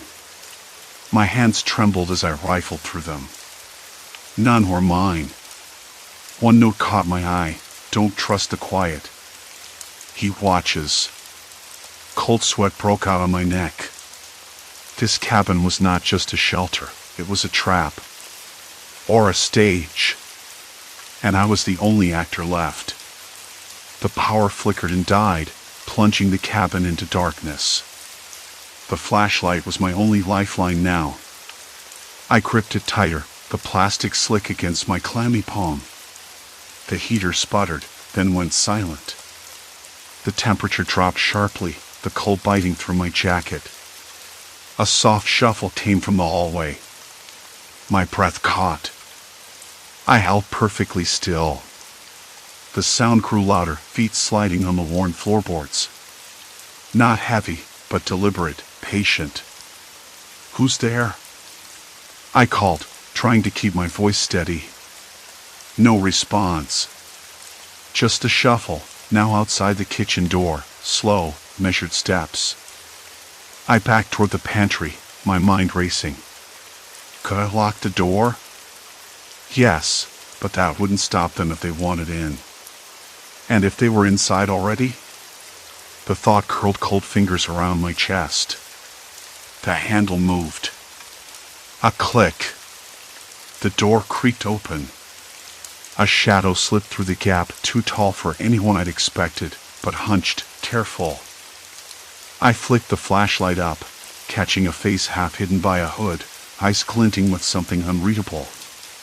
Relief and terror collided in my chest. A person, but not a stranger. Not quite. "Why are you here?" I whispered, voice cracking. The figure didn't answer. Instead, they stepped forward, one slow, deliberate pace after another, eyes locked on mine. My throat dried up. I wanted to scream, to run, but my legs betrayed me. Rooted. Helpless. "Please," I said, voice barely a breath. "What do you want?" The figure stopped. Then, softly, almost a murmur, "You shouldn't be here alone." The words sent a chill deeper than the cold. Was this a rescue? A trap? I couldn't tell. Not anymore. The storm had isolated me from the world, but this was something else. "Who are you?" I demanded, the flashlight shaking in my grip. No answer. The figure turned, disappearing back down the hallway. I stumbled after, desperate to follow, but they vanished into the shadows between rooms I didn't remember existing. The cabin seemed to shift around me, hallways stretching longer, doors where there hadn't been any before. My mind reeled.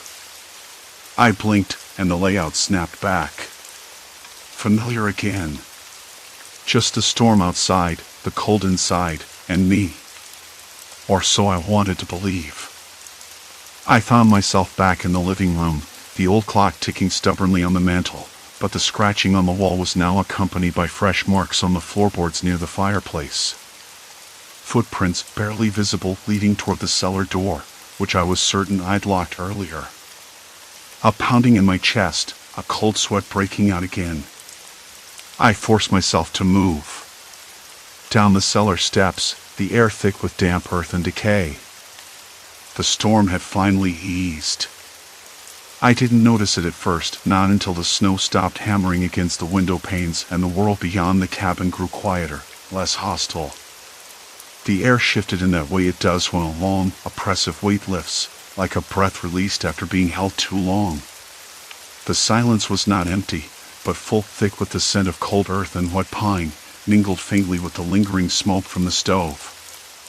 I stood by the window, watching the white settle in soft waves over the landscape, feeling the warmth of the cabin seep back into my bones.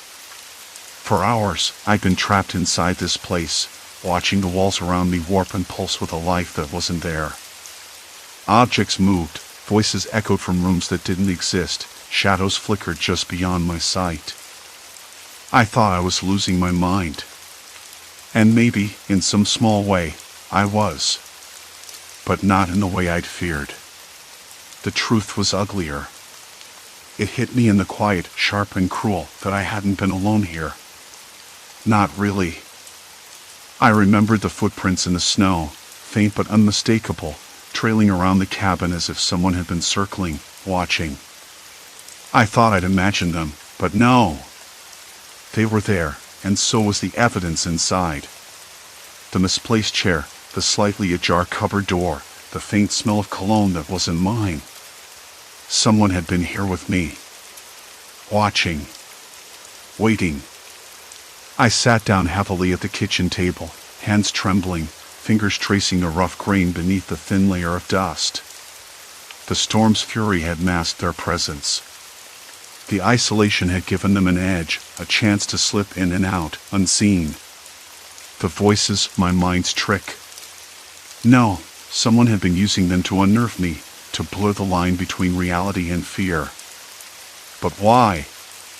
The question gnawed at me, relentless. I tried to piece it together. I remembered the faint tapping at the bedroom window, the soft footsteps in the hallway when I was sure I was alone, the inexplicable cold spots in the south wing of the cabin. It wasn't madness. It was a game, someone's cruel idea of a joke, or worse. I stood and moved slowly through the cabin, my boots scuffing softly on the worn floorboards. The kitchen smelled of burnt coffee, though I hadn't brewed any in days. The living room was cluttered with newspapers I didn't recognize, their dates recent. I picked one up, hands still shaky, and read the headline, "Local Man Missing in Blizzard." The photo was grainy, but the face was unmistakable. It was me, or at least, it should have been. The article described someone last seen heading to a remote cabin in the mountains. Me. But I'd never left this place. Had I? The room felt colder suddenly, and I paused, swallowing hard. I wasn't sure if it was the chill or the creeping dread settling into my chest. I pulled the curtains aside and looked out. The snow had stopped, but the world was transformed. The trees bowed under heavy white blankets, branches creaking softly in the wind. The silence outside was different from the cabins, less forgiving, more watchful. I sat back down and tried to steady my breath. The isolation had played tricks, but the reality was that someone had slipped into my sanctuary. The thought made my skin crawl. The weight of being watched pressed down on me, heavier than any storm. I checked the doors and windows, locked, bolted, as secure as they could be. Yet the unease lingered, a shadow that refused to lift. I knew I couldn't stay here forever, trapped between fear and doubt. But leaving meant facing the world outside, uncertain and cold.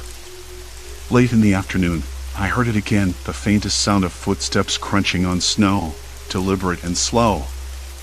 My heart jumped. I grabbed my coat and stepped outside, the crisp air biting at my cheeks. The footprints led away from the cabin, towards the tree line, disappearing into the thicket. No sign of anyone. I called out, voice cracking. "Hello? Is someone there?" Only silence answered.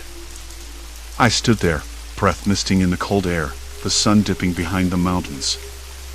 I realized I wasn't just fighting the storm or my fraying sanity. I was facing something more human, more terrifying, the knowledge that someone had invaded my world, that my safety was an illusion. That night, I lay awake, the cabin dark except for the flicker of a single candle. I thought about the past days, the confusion, the fear, the creeping realization of my vulnerability. The storm had passed, but the aftermath was raw and jagged.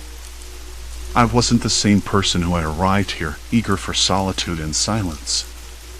I was someone changed, marked by uncertainty and the slow burn of distrust.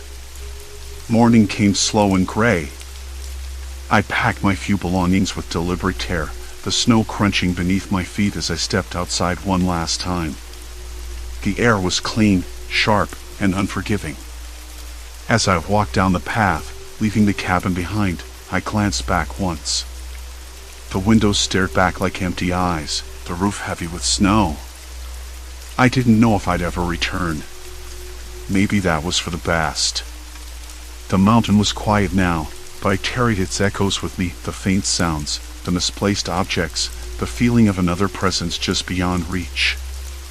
I wasn't broken, not entirely, but I was changed. And sometimes, that's the true horror, realizing that the world isn't always what it seems, and the people in it even less so. The road ahead was uncertain, but I was ready to face it. Because the storm had passed, and I was still here. Still standing. And that was enough.